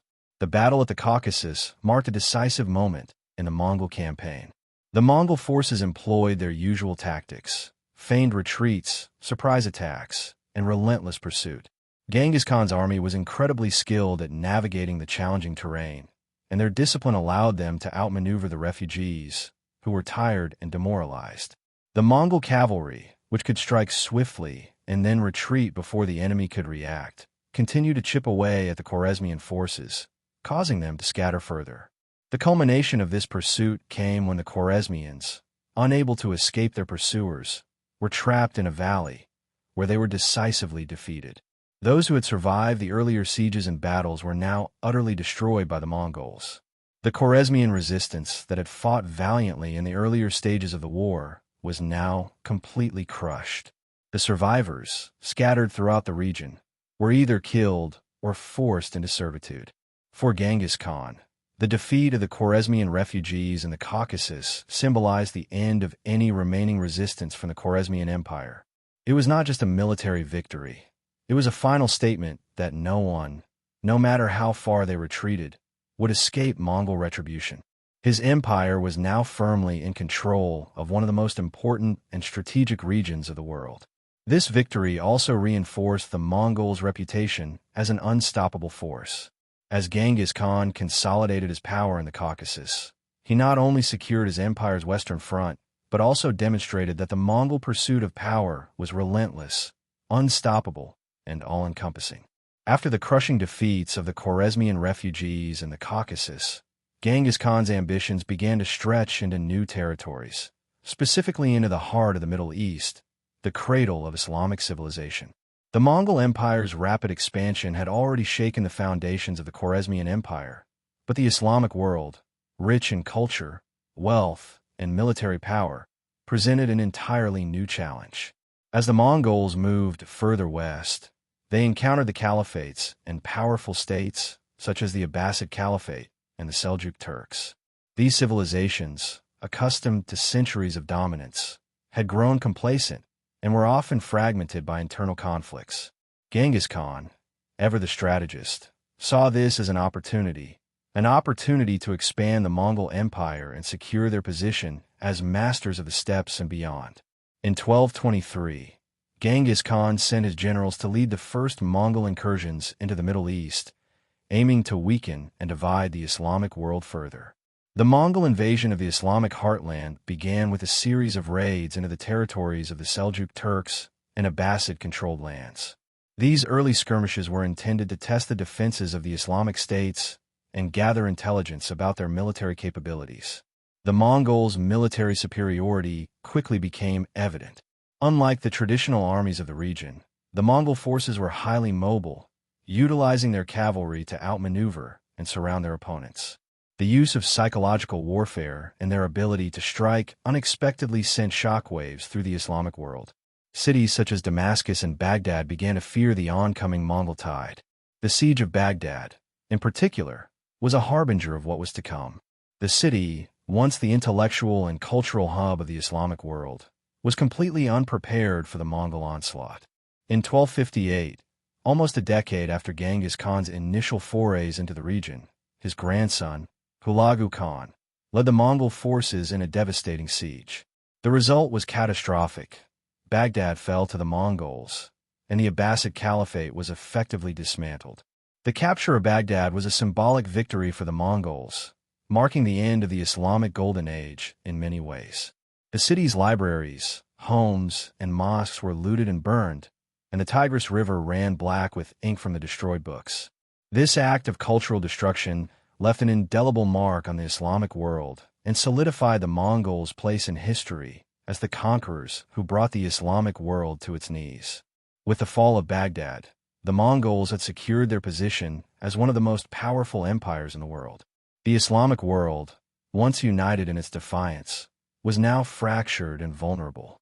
The Mongols, with their relentless tactics and strategic brilliance, had proven that no civilization, no matter how powerful, was immune to their unstoppable march. By the mid-1200s, Genghis Khan had solidified his control over much of Central Asia, the Middle East, and parts of Eastern Europe. But there was one final, significant conquest remaining: the Song dynasty in southern China. The Mongols had already triumphed in the northern parts of China, defeating the Jin dynasty in the north and securing vast territories. But the Song dynasty, with its wealthy cities and strategic location, presented a new challenge. In 1227, shortly before his death, Genghis Khan set the stage for the final Mongol push into the southern realms. His successors, including his son Ogdi Khan, would carry on his mission to conquer the Song and unite all of China under Mongol rule. The Song dynasty, which controlled the southern part of China, had been a powerful and resilient state, with a sophisticated administrative system, advanced technologies, and significant wealth. However, despite its strength, the Song were plagued by internal strife and were unable to fend off the Mongol juggernaut. In 1234, just a few years after Genghis Khan's death, the Mongols, under Ogdi Khan, began their assault on the Song dynasty. This was not just a military campaign. It was the culmination of decades of Mongol expansion, and it was clear that the Song would either submit to Mongol rule or face total annihilation. The Mongol forces, already battle-hardened from their campaigns in the Khwarezmian Empire and the Caucasus, marched swiftly through the Song territories. They used their superior cavalry, siege tactics, and psychological warfare to overwhelm the Song defenses. The Mongols had learned from their previous campaigns and adapted their strategies, including attacking Song supply lines, using deception, and exploiting the Song's weakened defenses. As the Mongol forces pushed deeper into the Song heartland, sieges of major cities like Hangzhou and Chengdu became defining moments in the campaign. These cities, once considered impregnable, fell to the Mongol siege engines, which were more advanced than any the Song had encountered. In 1276, the Song capital of Hangzhou was captured, signaling the near-total collapse of the Song dynasty. By 1279, the Song finally surrendered, and the Mongol Empire had unified all of China under one rule for the first time in centuries. The victory over the Song dynasty was the culmination of decades of relentless expansion by Genghis Khan and his descendants. The Mongols, once humble steppe nomads, had transformed into rulers of a vast empire that stretched from the Caspian Sea to the Pacific Ocean. The fall of the Song dynasty marked the final chapter of the Mongols' conquest of China. The Mongols, now firmly entrenched in China, would go on to establish the Yuan dynasty, under Genghis Khan's grandson, Kublai Khan. This victory not only united China under Mongol rule, but also ushered in a new era of trade, cultural exchange, and economic prosperity as the Mongols integrated China into the broader world of the Silk Road and beyond. By the time of Genghis Khan's death in 1227, the Mongol Empire was already the largest contiguous land empire in history. Under his leadership, the Mongols had expanded their reach across vast regions of Asia, Europe, and the Middle East, and the foundations for a global empire had been firmly laid. But while the early years of the empire were defined by Genghis Khan's military genius and unyielding determination, his successors would carry the Mongol legacy even further, expanding the empire to its full extent. After Genghis Khan's death, his son Ogdi Khan took the mantle of leadership and continued the Mongol expansion. Under Ogdi, the Mongol Empire expanded into new territories, including Russia, and pressed further into Eastern Europe, where the Mongols decisively defeated European armies at the Battle of Mohi in 1241. Ogdi's successors, including Kublai Khan, would continue to build on this legacy, turning the Mongol Empire into a true world power. But the legacy of Genghis Khan went beyond just territorial conquest. His ability to unite the Mongol tribes under a single banner and create a cohesive, disciplined empire was revolutionary. Through his military reforms, merit-based system, and political genius, he laid the foundation for a centralized system that would govern a vast and diverse empire. His successors, though they expanded and ruled vast territories, would always look to his vision for guidance. Moreover, Genghis Khan's empire facilitated an unprecedented level of global exchange. The Silk Road, under Mongol control, was revived and flourished. Goods, ideas, technologies, and cultures flowed freely across the empire, connecting China, Europe, and the Middle East in a way that had never been done before. The Pax Mongolica, or Mongol Peace, enabled merchants to travel safely across vast distances, bringing prosperity and fostering cross-cultural connections that shaped the modern world. However, the Mongols' expansion also had lasting consequences. While their empire brought unification and prosperity to many regions, it also destroyed entire cities, decimated populations, and sowed fear across the world. The Mongols were not merely conquerors. They were agents of change, whose actions would shape the course of world history for centuries to come. In the end, Genghis Khan's legacy was defined by his unrelenting ambition to unite the world under Mongol rule. His empire not only conquered vast lands but also created a foundation for globalization, making the Mongol Empire one of the most influential and lasting empires in history. At its height, the Mongol Empire was not only the largest contiguous empire in history, but also one of the most dynamic and diverse societies in the medieval world. Though their empire was built through conquest, it was maintained through a highly organized social structure that emphasized order, loyalty, and innovation. Life in the Mongol Empire was shaped by the values and policies that Genghis Khan implemented, which laid the foundation for a sophisticated society despite its nomadic roots. The Mongol social structure was rooted in tribal divisions, but as the empire expanded, it began to evolve into a more centralized system under Genghis Khan's leadership. At the top was the Great Khan, the supreme ruler of the empire. After Genghis Khan's death, his descendants continued to rule as Khans over different regions of the empire. The Khans were surrounded by a council of trusted advisors and military leaders, many of whom were selected based on merit, not family ties, marking a departure from traditional feudal systems where birthright was the primary determinant of power. Below the Khans, the Mongol society was divided into various classes. The noble class included the warrior elite, who held land and positions based on their loyalty and service to the Khan.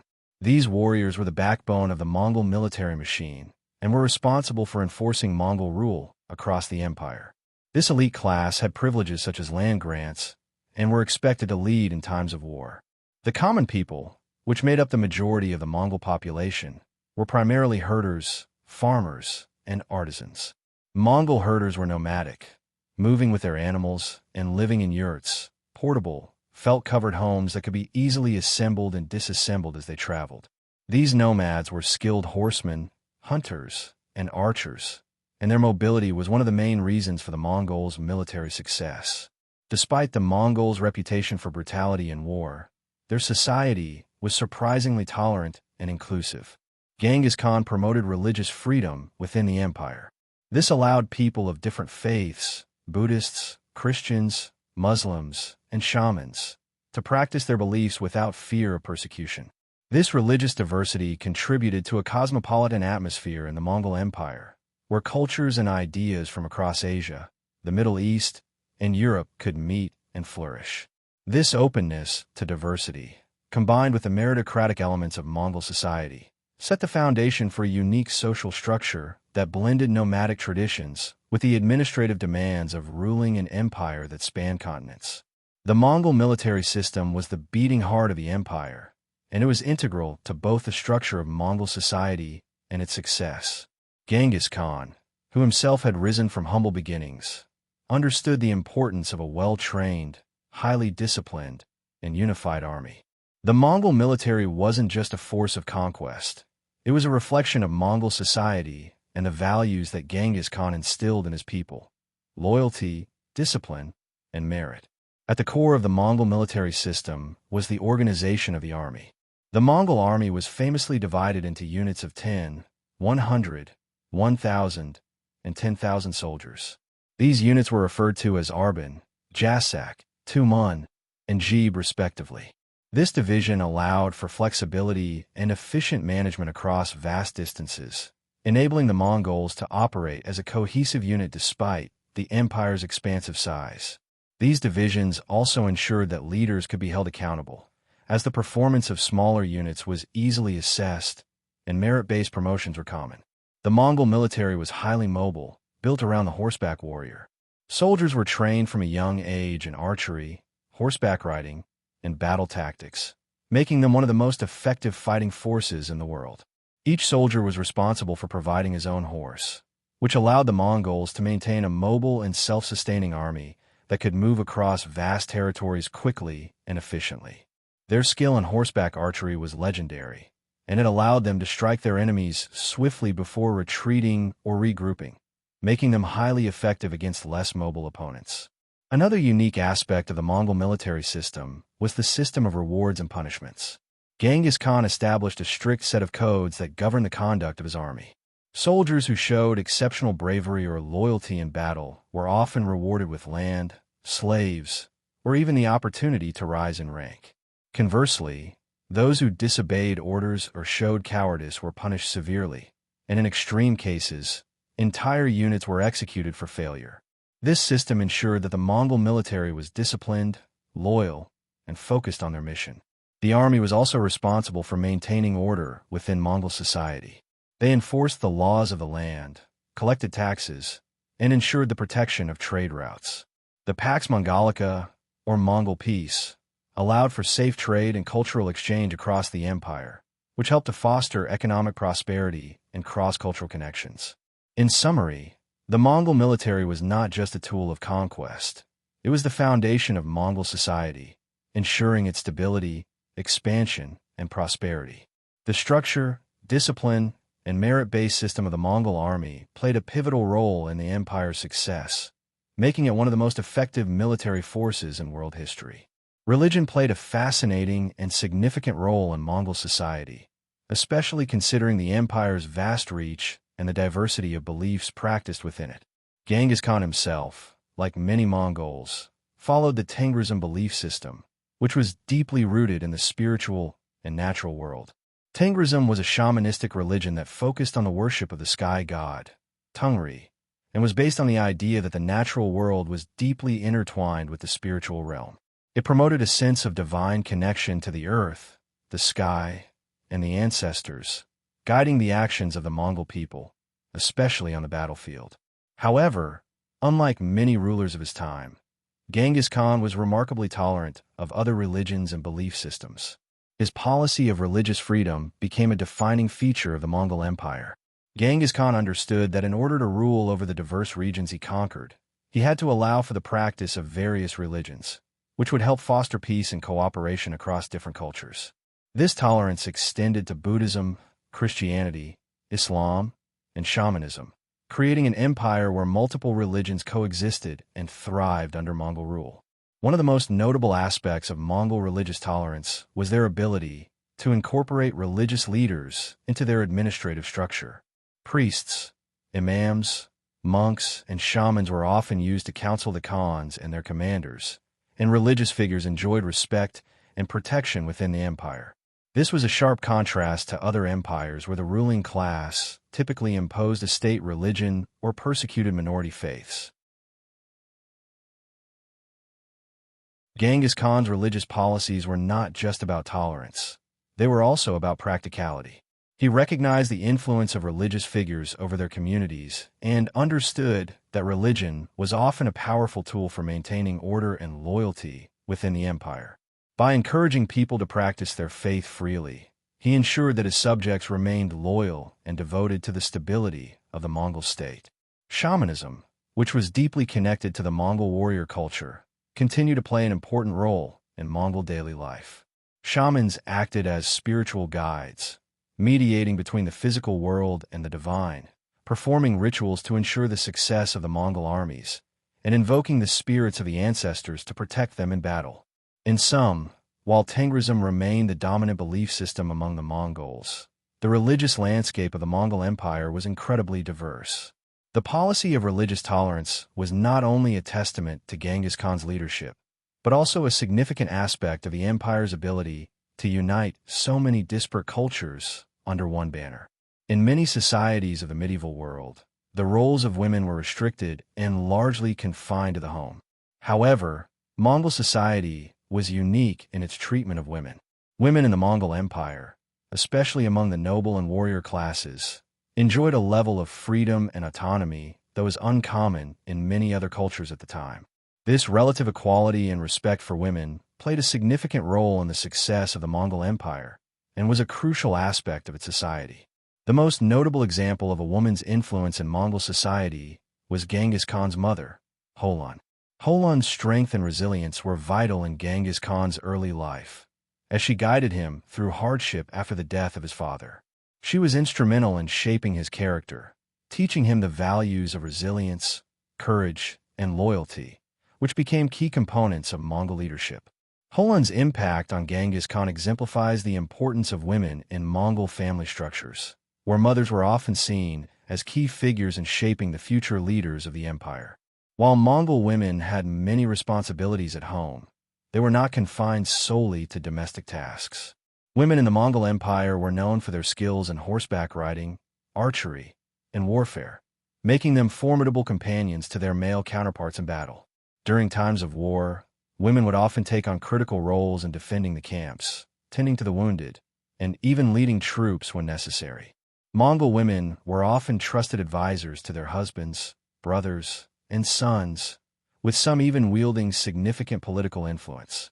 For example, Kublai Khan's mother, Sorkhoktani, was known to have exercised a great deal of power and influence in the Mongol court, guiding the empire through critical moments after Genghis Khan's death. Mongol women also played a pivotal role in tribal politics and marriage alliances, which were essential for maintaining unity and forging relationships with other tribes. Women were married off not only for political reasons, but also for strategic alliances. These unions helped cement the Mongols' power across vast territories, allowing them to control more than just land and resources. Perhaps the most striking feature of Mongol society was its lack of rigid gender roles. Unlike many medieval cultures, Mongol women were not bound by social hierarchies or restricted to traditional roles. This flexibility allowed them to participate in nearly every aspect of society, from leadership to combat, and helped to forge a dynamic and adaptive society that could meet the challenges of ruling a massive empire. One of the most profound changes brought about by the Mongol Empire was its transformation of global trade, particularly through its revitalization of the Silk Road. The empire's vast reach, which stretched from the Pacific Ocean to the Caspian Sea, created an interconnected world where goods, ideas, and cultures could flow freely across continents. The Pax Mongolica, or Mongol Peace, ensured that merchants and travelers could traverse these vast distances in relative safety, fostering a booming era of trade and commerce that had far-reaching impacts on the world. Under Mongol rule, the Silk Road, once a series of fragmented and dangerous routes, became a unified network that linked the East with the West. The Mongols controlled critical sections of this ancient trade route, allowing for the exchange of goods between the Middle East, Asia, and Europe. Silk, spices, precious metals, and textiles flowed westward from China, while glassware, wool, and other European goods made their way east. The Mongol control of key cities along the Silk Road, such as Samarkand and Bokhara, transformed these cities into thriving commercial hubs. The Mongols encouraged trade not only by ensuring the safety of merchants, but also by fostering a network of relay stations, known as the Yam, which served as rest stops for travelers and carriers. These stations were part of an extensive postal system that allowed goods and messages to travel quickly across the empire. Merchants were offered protection and facilitation, making it easier to conduct business across the vast empire, whether they were traveling from China to Persia or from Europe to India. One of the key drivers of economic growth under Mongol rule was the increased movement of people.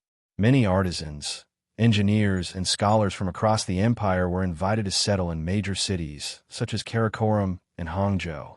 This exchange of talent and knowledge led to innovations in agriculture, engineering, and manufacturing, strengthening the economic fabric of the empire. The influx of goods, ideas, and technologies also paved the way for cross-cultural exchanges that introduced new technologies, including gunpowder and printing techniques, to regions that had never before encountered them. The Mongol Empire's role as a bridge between the East and West helped to facilitate the spread of cultures and ideas that would shape the future of both the Asian and European worlds.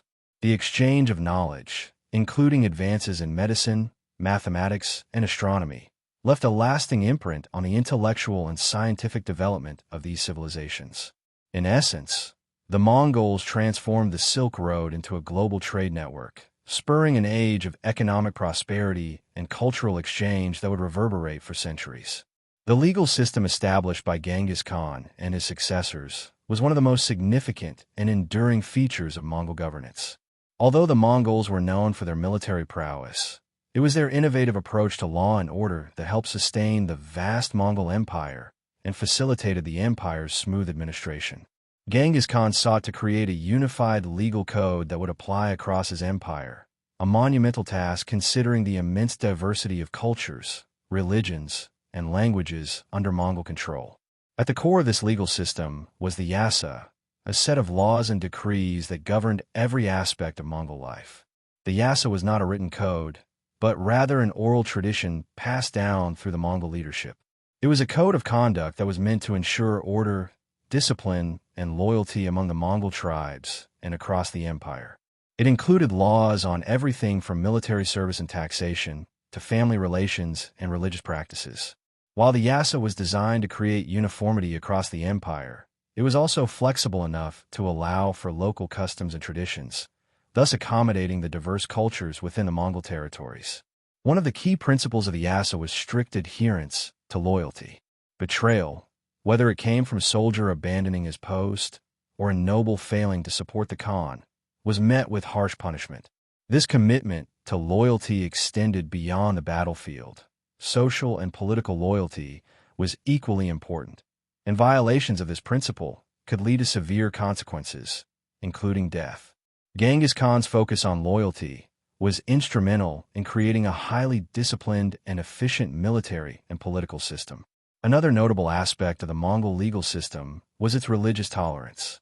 Unlike many other empires at the time, the Mongols did not impose a state religion. Instead, they allowed their subjects to practice their own faiths, as long as they adhered to the principles of law and loyalty. This policy not only helped maintain peace across the diverse empire, but also fostered an environment of cultural exchange and tolerance, making the Mongol Empire one of the most inclusive empires of its time. The Mongol legal system was also focused on justice and fairness, ensuring that even the lower classes had access to the courts. Genghis Khan was known to personally hear disputes and cases, reflecting his commitment to justice and his belief that everyone, regardless of their social standing, should be treated with respect under the law. In sum, the legal innovations of the Mongols, especially the Yasa, had a profound impact on the empire's governance.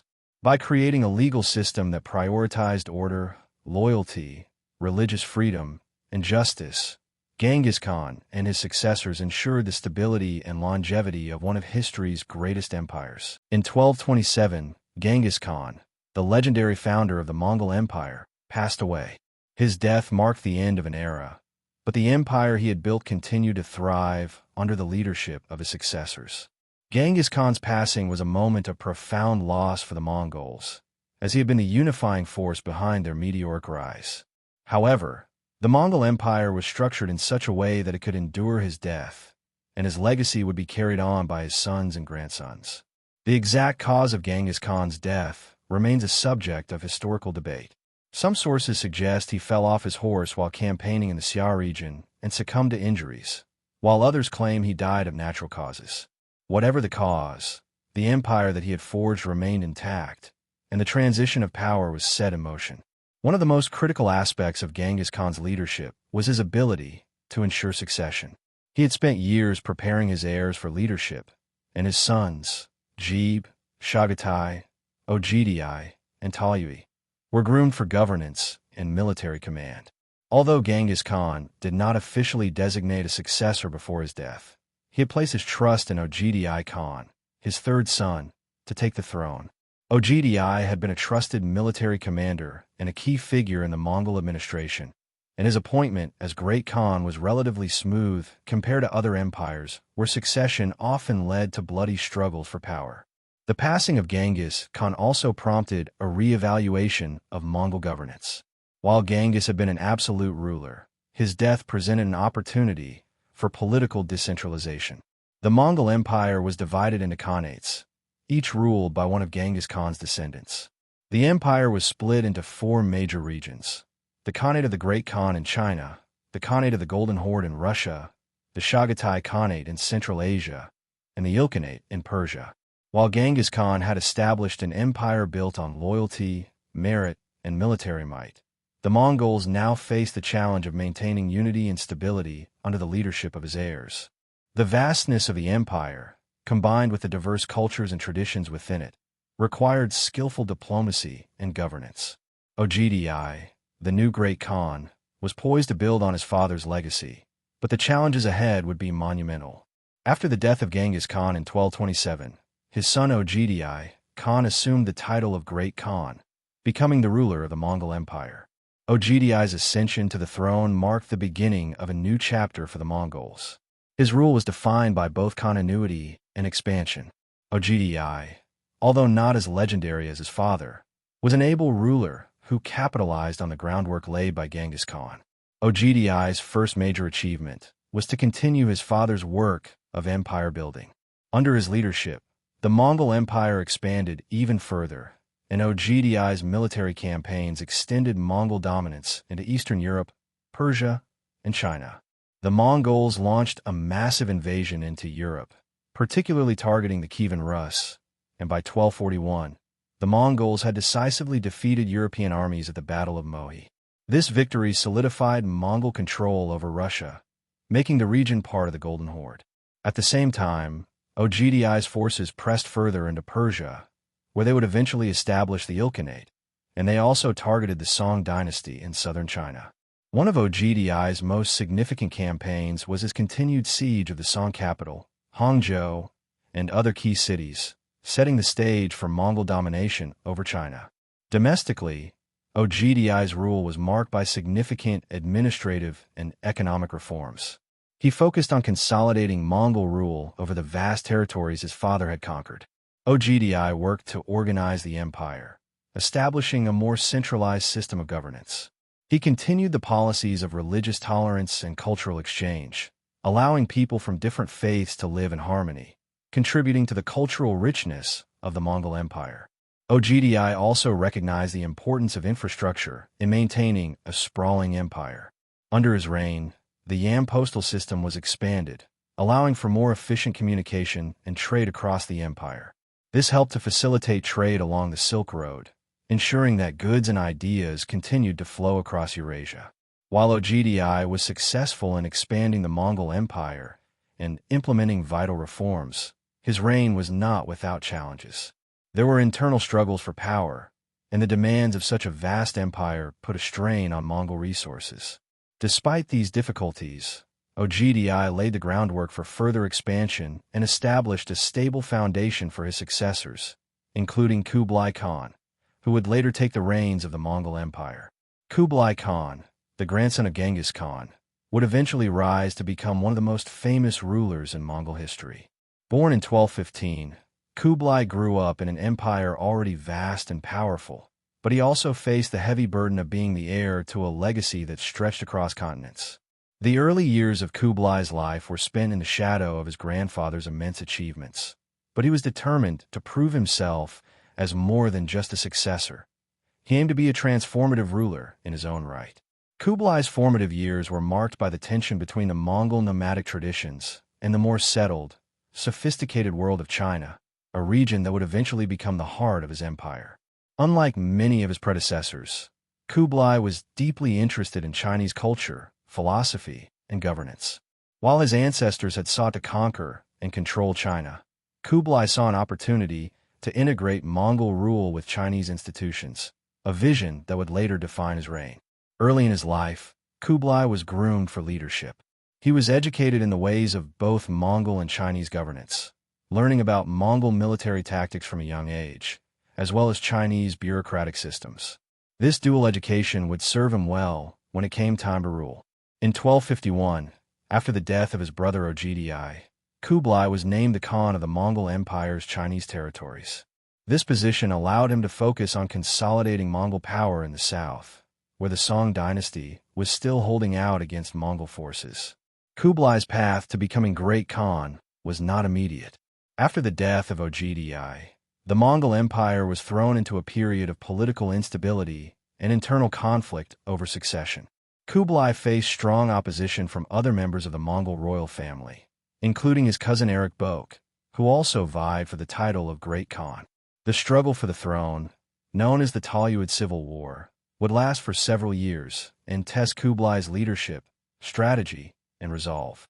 Despite the fierce competition, Kublai ultimately emerged victorious, having solidified his position through military strength, political alliances, and strategic diplomacy.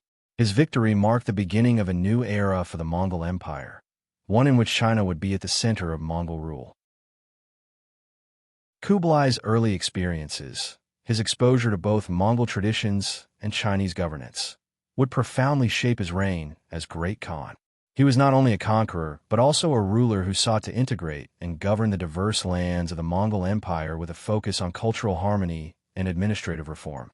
When Kublai Khan assumed the role of Great Khan in 1260, his vision for the Mongol Empire began to shift dramatically. Unlike many of his predecessors, Kublai saw the potential to integrate Mongol rule with the sophisticated systems of governance and culture that existed in China.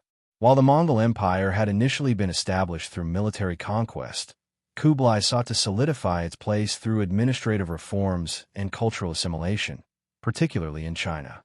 One of Kublai's earliest and most impactful reforms was his decision to officially declare the Mongol Empire's capital at Dadu, modern-day Beijing, signaling his commitment to China as the heart of the empire.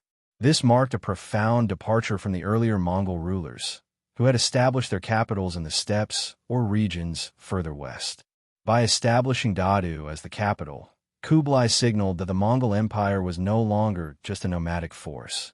It was now a global empire with the heart of its power firmly planted in the thriving, ancient culture of China. Kublai also understood the importance of economic stability. Under his rule, the Mongols encouraged trade along the Silk Road, facilitating connections between the East and West, and reviving commercial activity that had been disrupted by the chaos of war. His administration worked to rebuild infrastructure, focusing on the improvement of canals, roads, and trade networks. These improvements allowed for the better movement of goods, soldiers, and information, strengthening the Mongol Empire's hold over both China and the wider Eurasian continent. On the cultural front, Kublai Khan pursued a policy of religious tolerance. He recognized the diversity of beliefs within his empire and ensured that Buddhism, Confucianism, Islam, and Christianity could all flourish. This created an environment where intellectual, artistic, and technological exchange thrived. Kublai's court became a center for scholars, artists, and diplomats from across Asia and even Europe, creating a cosmopolitan atmosphere that helped to foster the golden age of the Yuan dynasty. Kublai Khan also embraced many of the Chinese bureaucratic traditions, appointing Chinese officials to high-ranking positions within his government, while still retaining Mongol military leadership. This balance allowed Kublai to maintain the military strength and loyalty of the Mongols, while ensuring the effective administration of Chinese territories. He actively promoted agriculture, commerce, and education, leading to a period of economic prosperity and stability within his domain.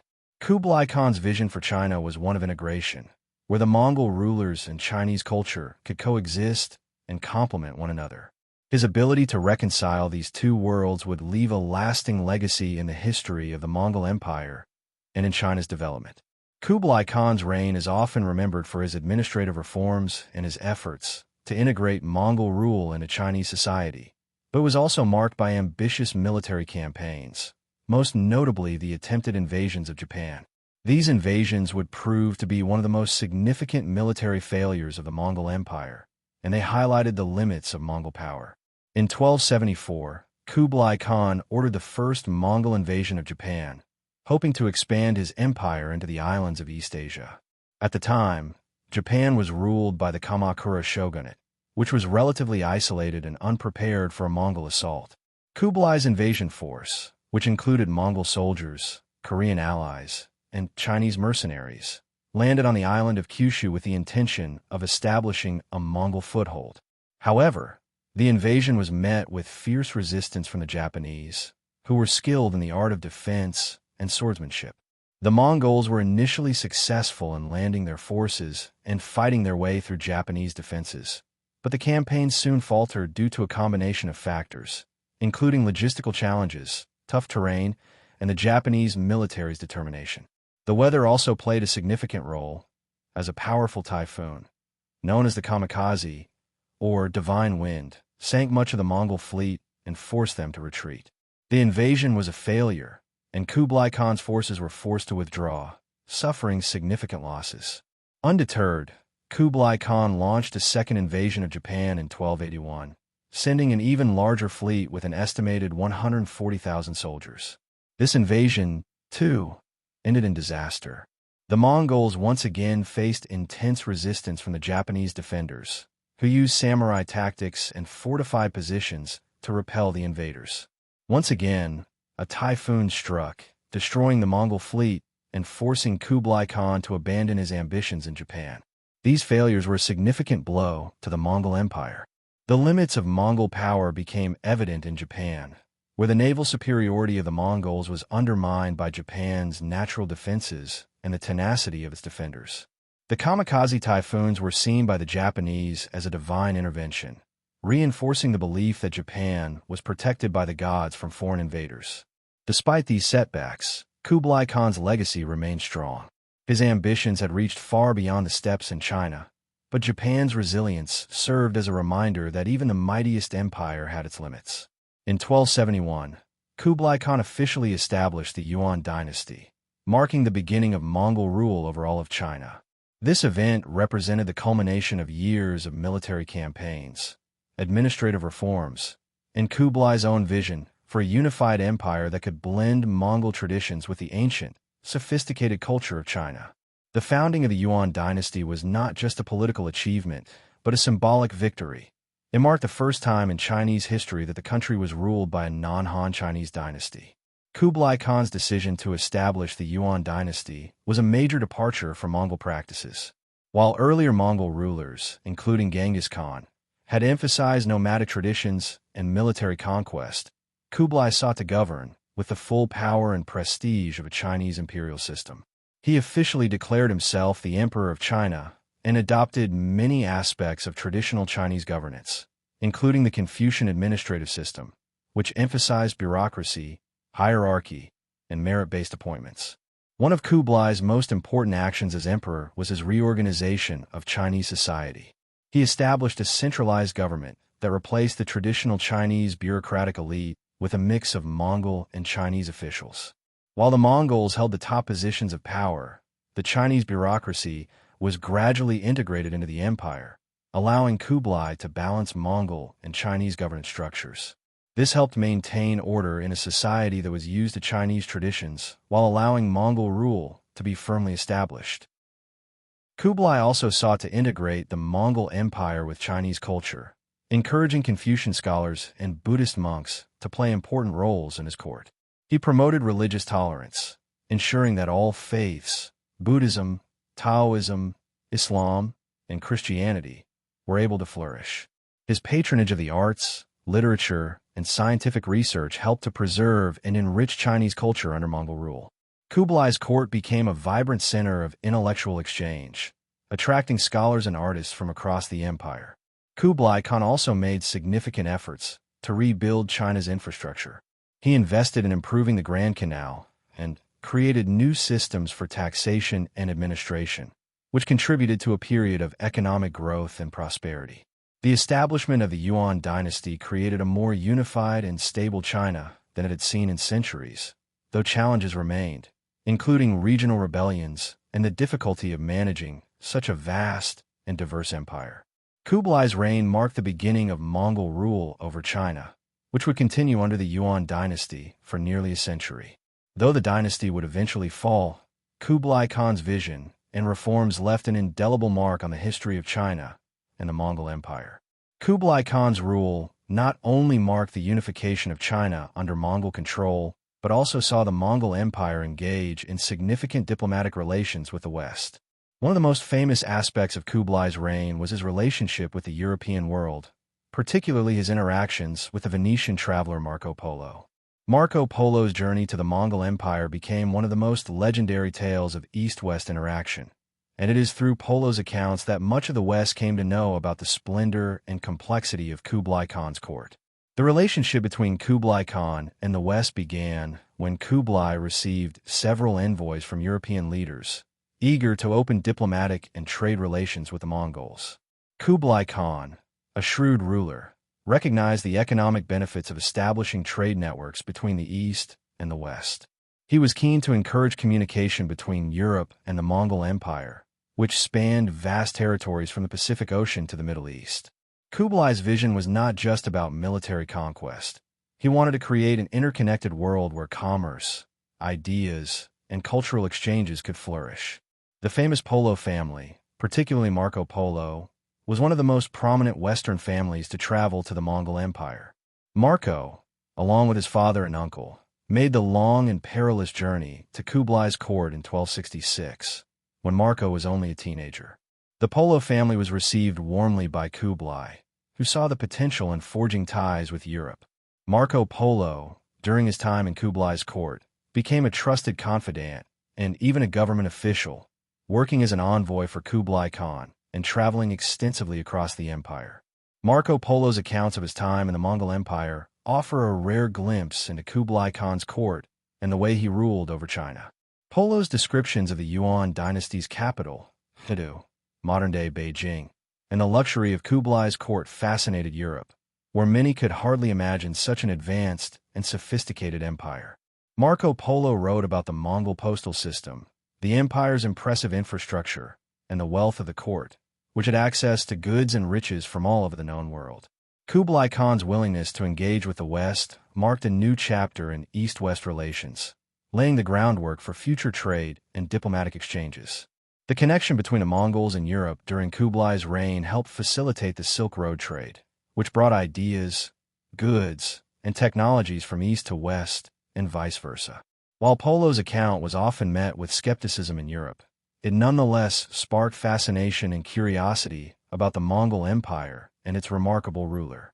Despite the monumental successes of Kublai Khan and the establishment of the Yuan dynasty, his later years were marked by increasing challenges that began to erode the stability and power of the Mongol Empire. As the first non-Han ruler of China, Kublai's reign was always precarious, and the complex task of governing such a vast, diverse empire took its toll. His later years saw internal strife, economic struggles, and the frustrations of rebellion, all of which set the stage for the decline of the Yuan dynasty. One of the main challenges Kublai faced was the failure to consolidate Mongol control over the southern regions of China, which had long been resistant to foreign rule. The Song dynasty, which Kublai had finally subdued in 1279, had left behind a divided and weakened China, and many of its subjects were loyal to the traditions of the Song rulers. Kublai, despite his best efforts, was unable to completely win over the Chinese people. Discontent simmered as many resented Mongol rule and its foreign nature, which left Kublai struggling to bridge the gap between the Mongol ruling class and the native Han Chinese population. Additionally, the economic burden of ruling such a vast empire began to weigh heavily on Kublai. The costs of maintaining the Yuan dynasty's military campaigns, especially in the imperial expansion and military garrisons, became unsustainable. His ambitious infrastructure projects, which included building a new capital city, Hidu, modern-day Beijing, required enormous resources. As a result, Kublai imposed heavy taxes on the people, which led to widespread dissatisfaction and rebellions. The natural disasters that occurred during Kublai's later years, floods, droughts, and famine, further exacerbated the empire's problems. These disasters, combined with increasing corruption among Mongol officials, led to widespread poverty and hardship across China.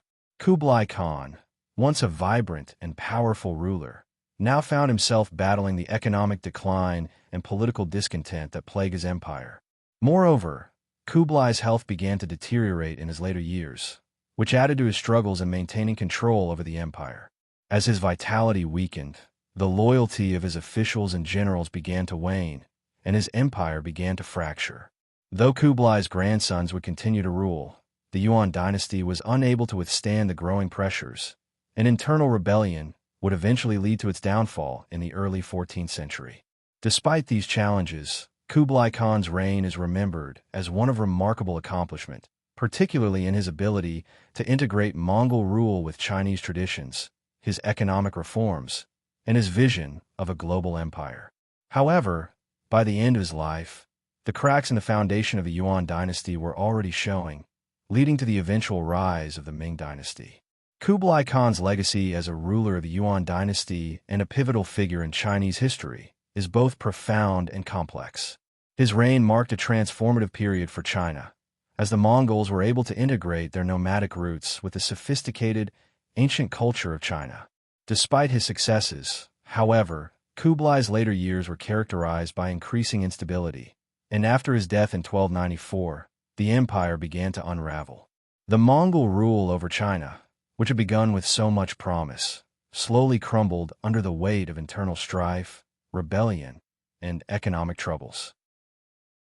Kublai Khan's most significant achievement was his successful integration of Mongol rule with Chinese governance. As the first non-Han Chinese emperor, he worked hard to legitimize Mongol authority by adopting many elements of traditional Chinese Confucianism and bureaucratic systems, while still maintaining Mongol military traditions. His policies of religious tolerance, economic reform, and cultural integration helped lay the foundation for a period of prosperity, particularly through the revival of trade along the Silk Road. However, Kublai's rule was not without its challenges. The imposition of Mongol rule over a predominantly Han Chinese population was never fully accepted, and the deep-rooted divisions between the Mongol rulers and the Chinese subjects remained a source of tension. This resentment was compounded by economic difficulties, heavy taxes, corruption, and widespread famine and plague, which led to widespread discontent and revolts across the empire. Following Kublai Khan's death, the Yuan dynasty struggled to maintain control.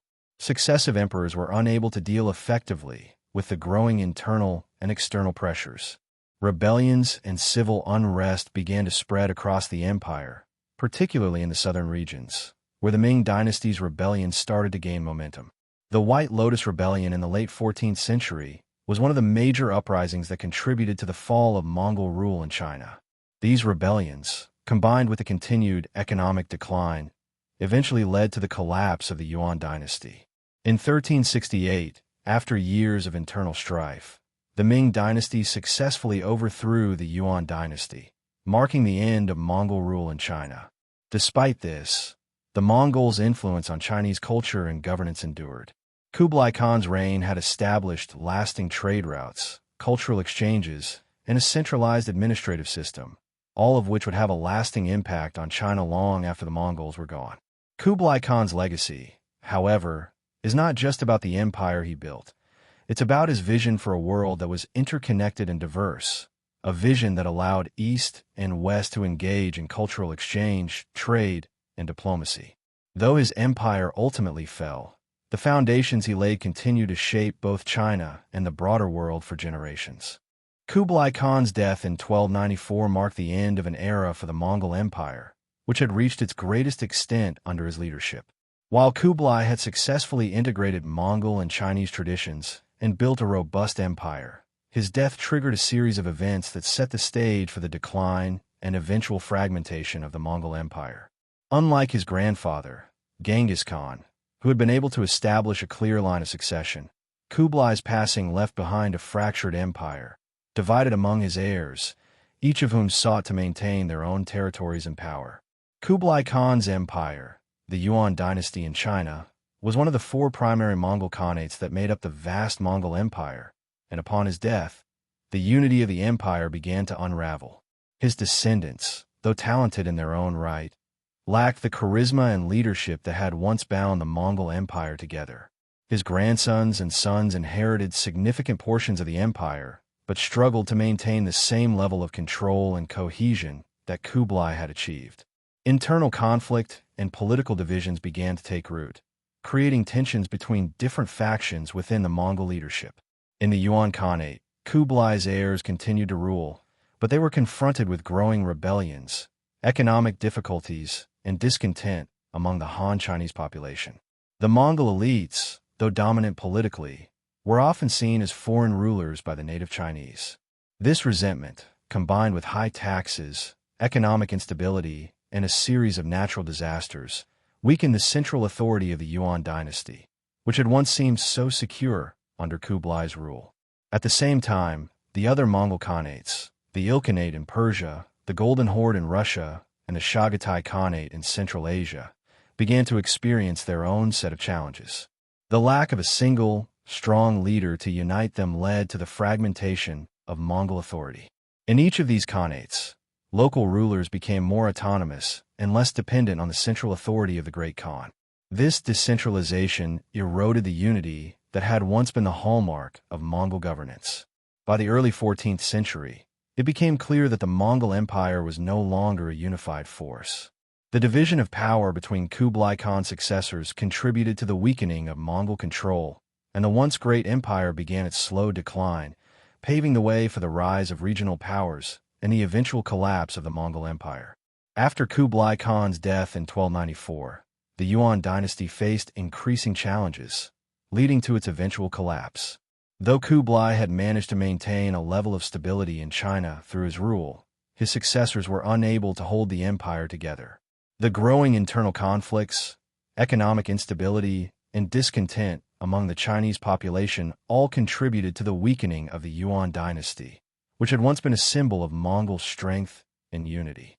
One of the central issues facing the Yuan dynasty after Kublai's death was the lack of strong leadership. Kublai Khan's descendants, while capable, lacked his ability to command loyalty from the Mongol elites and govern effectively. The central authority of the empire began to deteriorate as the royal court became more factionalized. Several Mongol factions vied for power, and court intrigues and political rivalries further weakened the unity of the empire.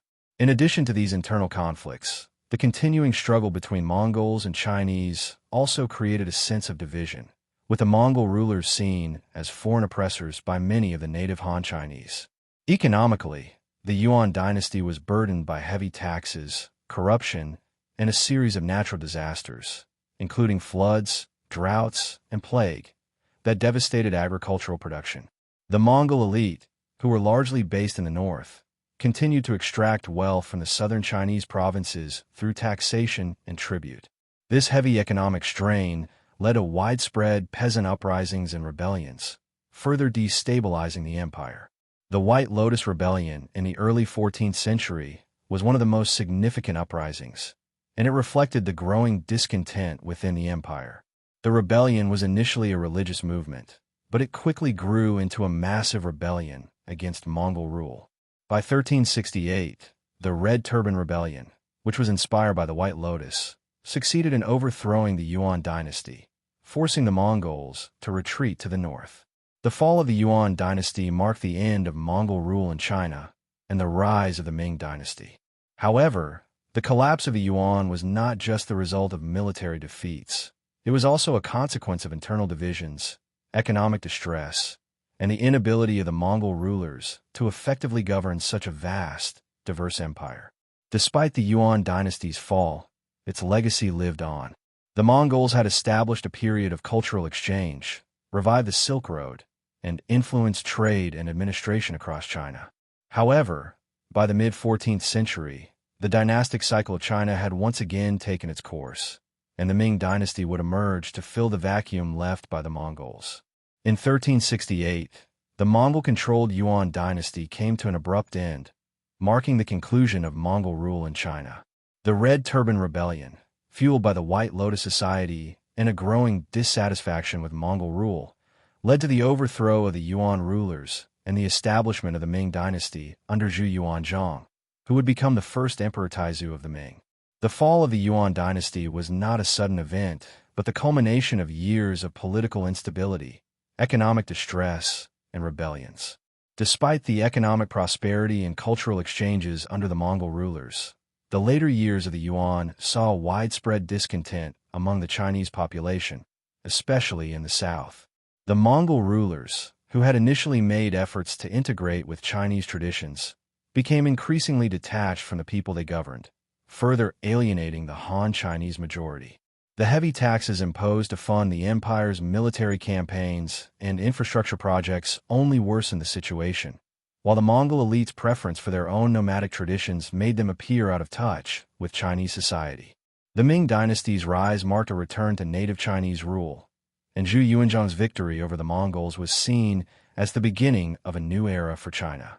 The Ming rulers made efforts to restore traditional Chinese institutions, particularly Confucian governance, and to reassert Chinese cultural and political dominance. Under Emperor Taizu, the Ming dynasty focused on agricultural reforms, economic revitalization, and a stronger central government. The Mandate of Heaven, a concept rooted in traditional Chinese political thought, was used to justify the overthrow of the Mongols and the legitimacy of the new dynasty. One of the first actions of the new Ming government was the relocation of the capital to Nanjing, later moved to Beijing, signaling the shift away from the Mongol influence in the north. The Ming dynasty would go on to rule China for nearly 300 years, but the Mongol legacy was still felt in the empire's military organization, trade routes. For the Mongols, the fall of the Yuan dynasty did not mark the end of their empire. Though they were pushed out of China, the northern Yuan dynasty continued to control the Mongol heartlands in the steppes and would remain a significant force in Central Asia for centuries to come. However, the fall of the Yuan marked the end of Mongol dominance in China, as the Ming dynasty established itself as the true ruler of the Chinese empire. As the Yuan dynasty crumbled and the Ming dynasty rose to power in China, the Mongol Empire's once unified vastness began to fragment. The once dominant Mongol Khanates, the Ilkhanate in Persia, the Golden Horde in Russia, and the Chagatai Khanate in Central Asia, were also undergoing their own struggles for stability and control. The lack of a central figure with the charisma and authority of Genghis Khan left each of these Khanates vulnerable to internal strife and external threats, accelerating the breakdown of Mongol unity.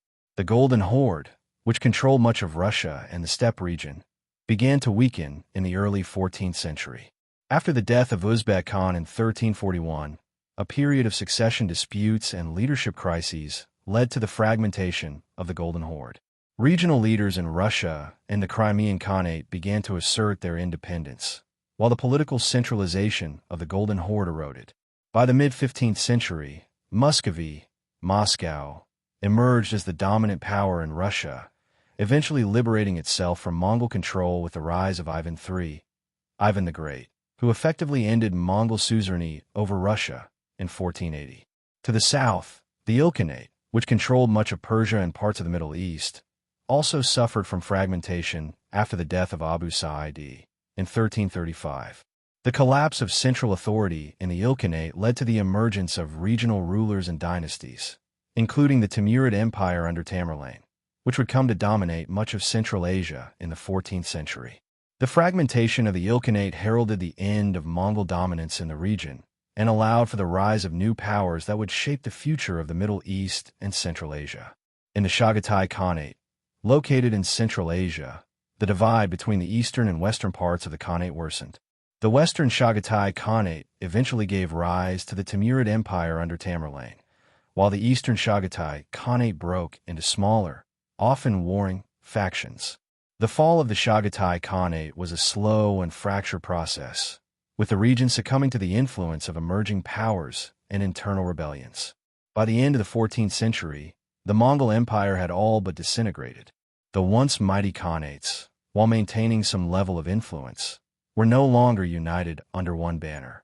The fragmentation of the Mongol Empire marked the end of its global dominance, leaving behind a legacy of cultural exchange, trade routes, and the introduction of Mongol military tactics that would continue to influence the development of Eurasian societies for centuries to come. Despite the decline and fragmentation of the Mongol Empire, Its legacy continued to shape the course of history long after the empire's political power had faded. One of the most enduring impacts of the Mongol Empire was its profound influence on Eurasian trade and cultural exchange, which laid the groundwork for globalization centuries before the term even existed. The Silk Road, a network of trade routes that connected the East and the West, flourished under Mongol rule. Kublai Khan and his predecessors recognized the importance of maintaining open trade routes, and they worked to ensure that merchants, diplomats, and travelers could move across the empire with relative safety. This era, often referred to as the Pax Mongolica, saw unprecedented levels of trade, particularly between China, the Middle East, and Europe. The Mongols' control over vast territories allowed for the free movement of goods such as silk, spices, precious metals, and textiles. One of the most significant consequences of this era was the increased interaction between diverse cultures, which facilitated the spread of ideas and technologies across the continents. For instance, the Mongols played a key role in transmitting gunpowder and paper-making technologies from China to Europe, while also promoting the exchange of scientific knowledge, medical practices, and even art forms. The Mongols also helped to connect the Islamic world with the Christian West, creating a unique environment for cultural exchange. The Arab merchants who traded with the Mongols were able to share Arabic numerals, Islamic astronomy, and other advanced knowledge with Europeans. At the same time, the Mongols allowed European explorers to travel eastward, most famously Marco Polo, whose accounts of his travels to the Mongol court in China helped spark European interest in the East. Culturally, the Mongol Empire acted as a bridge between different civilizations. In cities like Samarkand, Baghdad, and Beijing, intellectuals, artists, and craftsmen from across the empire gathered to exchange ideas, creating a cosmopolitan atmosphere where East and West converged. This exchange was not just limited to trade and knowledge, but extended to the arts, including the blending of Persian, Chinese, and Turkic artistic styles, which influenced architecture, literature, and the decorative arts for generations. Despite the eventual fall of Mongol rule in many regions, the connections they established between different parts of the world endured. The Mongols may have fragmented politically, but their legacy lived on through the lasting trade networks, cultural exchanges, and the infrastructural developments they left behind. In this part, we focus on the legacy of the Mongol Empire, specifically their impact on Eurasian trade and cultural exchange. The Pax Mongolica allowed for the flourishing of trade and the spread of knowledge, technologies, and cultural practices, shaping the future of global interaction for centuries. By the early 15th century, the Mongol Empire, which had once spanned from the Pacific Ocean to the Caspian Sea, had fractured into smaller, regional powers. As the Mongol Khanates grew increasingly autonomous and fragmented, local rulers began to rise in power, ultimately leading to the end of Mongol dominance in much of Eurasia. The collapse of the Mongol Empire was not immediate, but occurred gradually over several centuries as regional states grew stronger and the legacy of Mongol rule gave way to the emergence of new political forces. One of the most significant factors in the decline of Mongol power was the rise of regional powers that emerged in the wake of Mongol fragmentation. In Russia, the Grand Duchy of Moscow, later the Russian Empire, began to assert its independence from the Golden Horde in the late 14th and early 15th centuries. Under the leadership of Ivan III, Ivan the Great, Moscow freed itself from Mongol influence by rejecting the Khan's authority and gradually absorbing territories once controlled by the Golden Horde. By the end of the 15th century, the Russian state was firmly established, and Mongol influence in the region was effectively over. In Persia, the Ilkhanate fell into decline after the death of Abu Sa'id in 1335. The Ilkhanate was replaced by the rise of local dynasties, such as the Timurid Empire, founded by the Turkic-Mongol warlord Tamerlane in the late 14th century. While Tamerlane's empire would eventually fragment after his death, the Timurids established a significant presence in Central Asia and Persia, making Mongol rule a distant memory. In Central Asia, the Chagatai Khanate dissolved into multiple smaller states, including the Karakhanids and Uzbeks, who controlled vast areas of modern-day Kazakhstan, Uzbekistan, and Turkmenistan. These states gradually asserted their independence from Mongol rule, and Mongol power in the region waned as these new forces took control. One of the most significant examples of the end of Mongol dominance occurred in China, where the Ming dynasty overthrew the Yuan dynasty in 1368, reclaiming Chinese sovereignty and establishing native Chinese rule after nearly a century of Mongol occupation. The Ming were able to reassert Chinese traditions, restore Confucian governance, and expel the Mongols from the Middle Kingdom, marking the end of Mongol rule in China.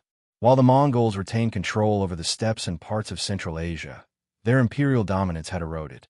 The once vast empire, which had united a large part of Eurasia under a single banner, was now a fragmented series of regional powers.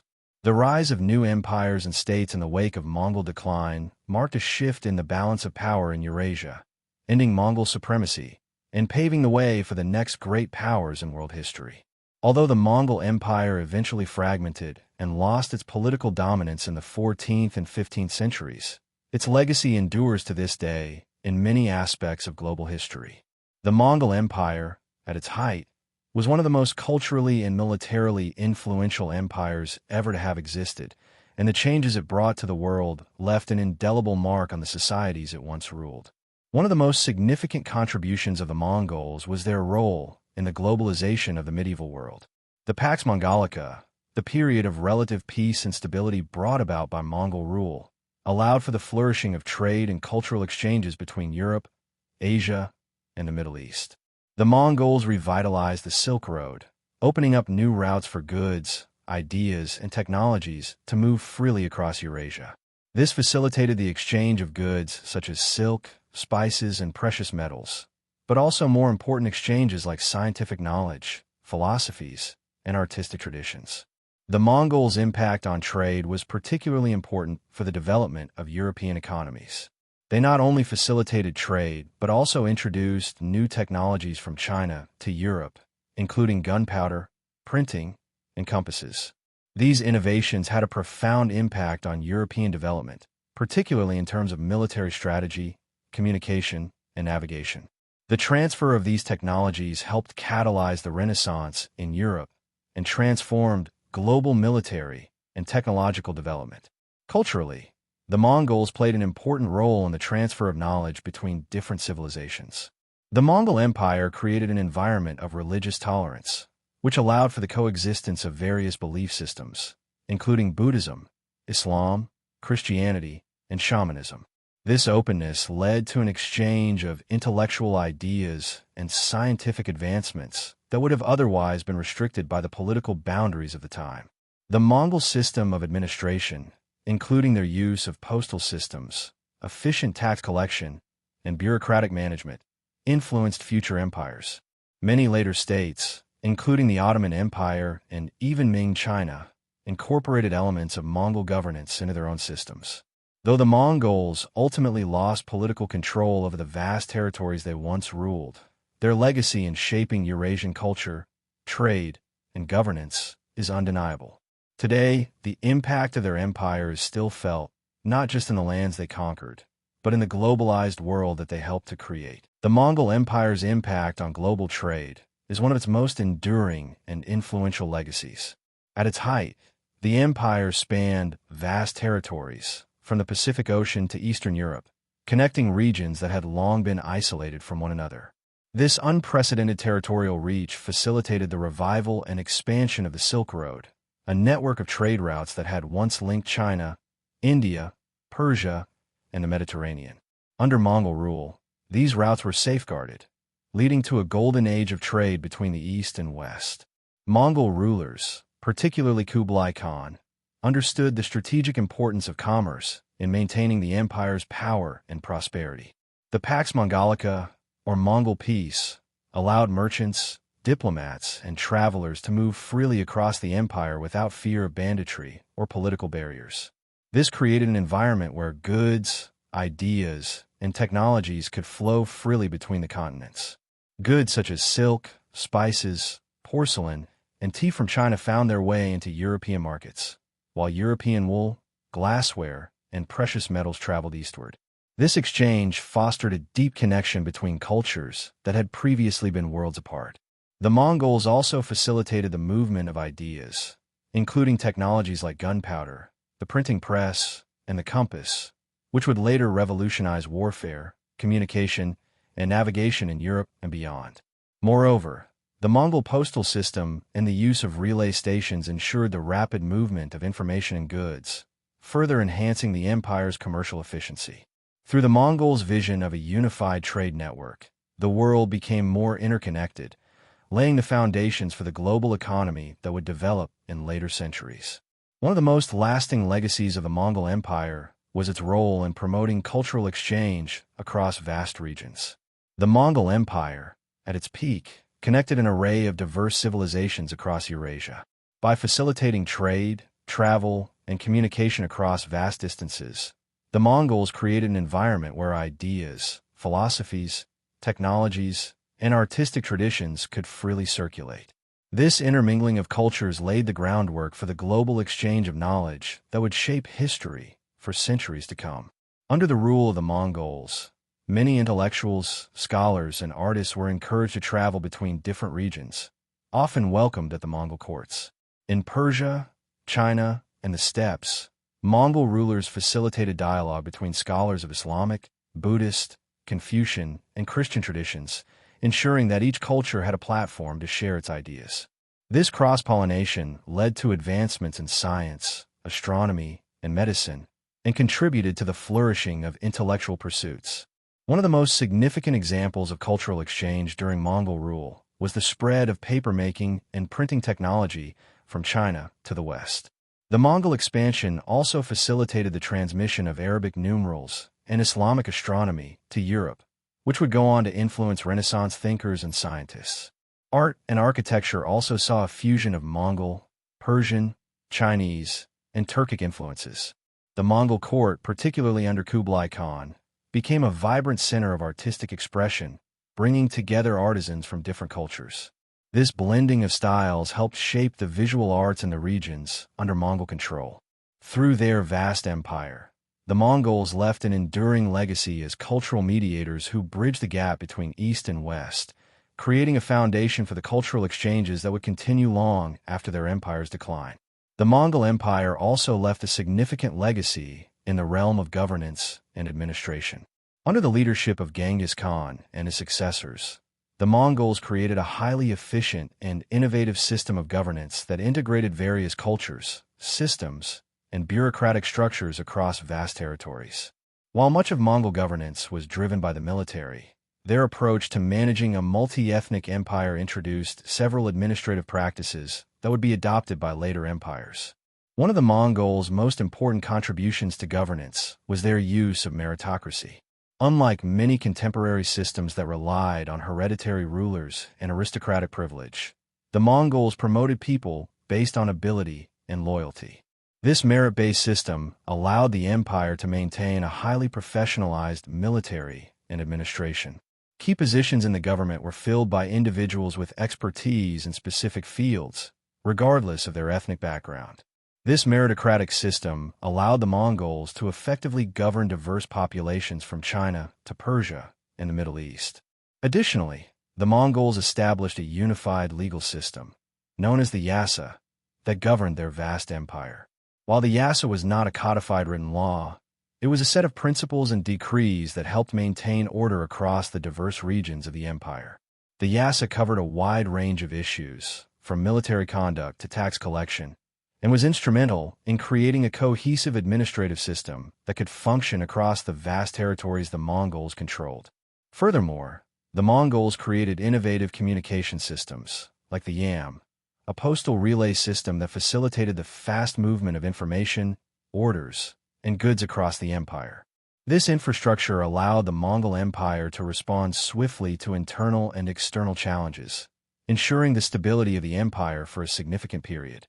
The governance systems introduced by the Mongols laid the groundwork for administrative reforms in future empires, particularly in Russia, China, and even Ottoman Turkey, where elements of Mongol administration were adopted and adapted. The Mongol Empire's military prowess is legendary, and the strategies and tactics employed by the Mongols had a profound and lasting impact on the development of warfare across Eurasia. The Mongol military, renowned for its speed, discipline, and innovation, revolutionized military strategy, and left a legacy that would influence armies for centuries after the empire's decline. One of the most significant contributions of the Mongols to military strategy was their use of cavalry and their focus on mobility. The Mongols' success was largely due to their light, highly mobile cavalry, which could strike swiftly and retreat just as quickly, leaving their enemies disoriented and vulnerable. Mongol cavalrymen, particularly horse archers, were experts in archery on horseback, a skill that allowed them to launch devastating attacks while remaining out of reach of their opponents. This tactic of hit-and-run warfare was far more effective than the heavier, slower infantry-based tactics employed by many other armies at the time. The Mongols also employed psychological warfare with great effectiveness. They would often spread rumors of their brutality and mercilessness in order to instill fear in their enemies before they even arrived at the battlefield. This fear often led to surrenders without a fight, saving the Mongols time and resources. Additionally, the Mongols would sometimes use deception by feigning retreat, only to lure their enemies into ambushes, a tactic that caught many well-established armies off guard. Another innovation was their use of siege warfare. While the Mongols were known for their speed and cavalry, they also mastered the art of siege tactics. Mongol forces were well-equipped with siege engines like catapults and battering rams, and they were skilled at coordinating attacks with logistical support to wear down the fortifications of their enemies. The Mongols' military strategies, particularly their emphasis on speed, deception, and psychological tactics, influenced armies for generations. Elements of Mongol military tactics were adopted by later powers, including the Ottoman Empire and Ming China, ensuring that their legacy in warfare endured long after the fall of their empire. The Mongol Empire left a lasting impact on the political structures and governance of Russia and Eastern Europe. While the Mongols were eventually overthrown in these regions, their influence on political administration, military organization, and legal systems persisted long after their rule ended. The Mongols, particularly through their control of the Golden Horde, shaped the development of these regions in ways that would resonate for centuries. In Russia, the Mongol invasion and the subsequent Tatar yoke, as Russian historians refer to Mongol rule, profoundly influenced the development of Russian governance. The Grand Duchy of Moscow, which eventually led the drive for Russian independence from Mongol rule, adopted many elements of Mongol administration. The Mongols had created an efficient system of taxation and bureaucracy, including the use of census-taking and administrative divisions that the Russian princes later incorporated into their own governance. This system helped consolidate the authority of the Russian state, providing a model for later centralized administration. The Mongols also influenced military organization in Russia. The Mongol military's focus on cavalry-based warfare, fast-moving raids, and siege tactics was absorbed by Russian forces, shaping the way the Russian military would fight in the centuries that followed. The Muscovite rulers utilized many of these Mongol military strategies, leading to their eventual victories over the Khanate of Kazan and other Mongol successor states. In Eastern Europe, the Mongols also left a mark on governance. The Mongol presence in regions like Hungary and Poland was less direct, but still impactful. Local rulers had to deal with Mongol raids and the threat of Mongol invasion for centuries, and this constant pressure influenced their military strategies and diplomatic relations. Additionally, the Mongol influence led to greater centralization of power in Eastern European states, as local rulers recognized the need for a strong, unified government to resist Mongol incursions. Though the Mongols were eventually overthrown in both Russia and Eastern Europe, their legacy shaped the political development of these regions, providing models of bureaucratic efficiency, military organization, and centralized rule that would continue to influence governance for centuries. One of the most remarkable aspects of the Mongol Empire was its policy of religious tolerance. Unlike many empires of the time, which often imposed a state religion or persecuted minority faiths, the Mongols embraced a broad range of belief systems across their vast empire. This tolerance not only ensured internal stability, but also facilitated the exchange of religious ideas, philosophies, and practices across cultures and regions. Genghis Khan and his successors, particularly Kublai Khan, understood that religious freedom was essential to maintaining control over the diverse peoples they ruled. They allowed Buddhists, Muslims, Christians, shamans, and Confucians to practice their religions freely within the empire. Genghis Khan himself was a follower of Tengrism, but he respected other beliefs and invited religious leaders from various faiths to his court. This openness to different religions helped create a more cohesive and peaceful society by reducing the potential for religious conflict. Under the Mongols, religious figures from across the empire often held important political and advisory roles. For instance, Buddhist monks and Islamic scholars played key roles in Mongol courts, contributing to the intellectual life of the empire. In Persia, the Mongols promoted the growth of Islamic learning and the construction of mosques, while in China, Buddhism flourished under the patronage of Mongol rulers like Kublai Khan. The Mongol approach to religious tolerance also allowed for the spread of knowledge. As people of different faiths moved freely across the empire, they brought with them their ideas, texts, and scholarship. This exchange led to the cross-fertilization of ideas in fields such as astronomy, mathematics, and medicine. Moreover, religious tolerance contributed to the cultural diversity and intellectual vibrancy that characterized many Mongol cities, such as Samarkand and Beijing. In sum, the Mongol Empire's policy of religious tolerance not only helped create a stable empire, but also promoted an environment of interfaith dialogue, allowing for the peaceful coexistence of multiple religious traditions and fostering the exchange of ideas across the world. The Mongol Empire, at its height, facilitated a cultural exchange that had a profound influence on art and architecture across Eurasia. As the Mongols ruled over such a vast and diverse array of peoples, they became patrons of various artistic traditions, blending Eastern and Western styles into something unique. This synthesis of cultural influences left a significant mark on the art and architecture of the regions under Mongol control. The Mongol court itself was a vibrant center of artistic expression. Kublai Khan's court, in particular, attracted Chinese, Persian, Central Asian, and European artists and craftsmen. The blending of artistic traditions from these diverse cultures led to the creation of new forms of art, including a distinctive style of Persian miniature painting that incorporated Mongol themes and motifs.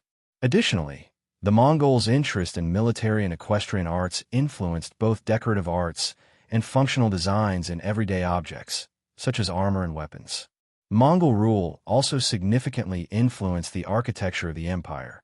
In China, the Mongols adopted traditional Chinese architectural styles while integrating Islamic and Persian elements.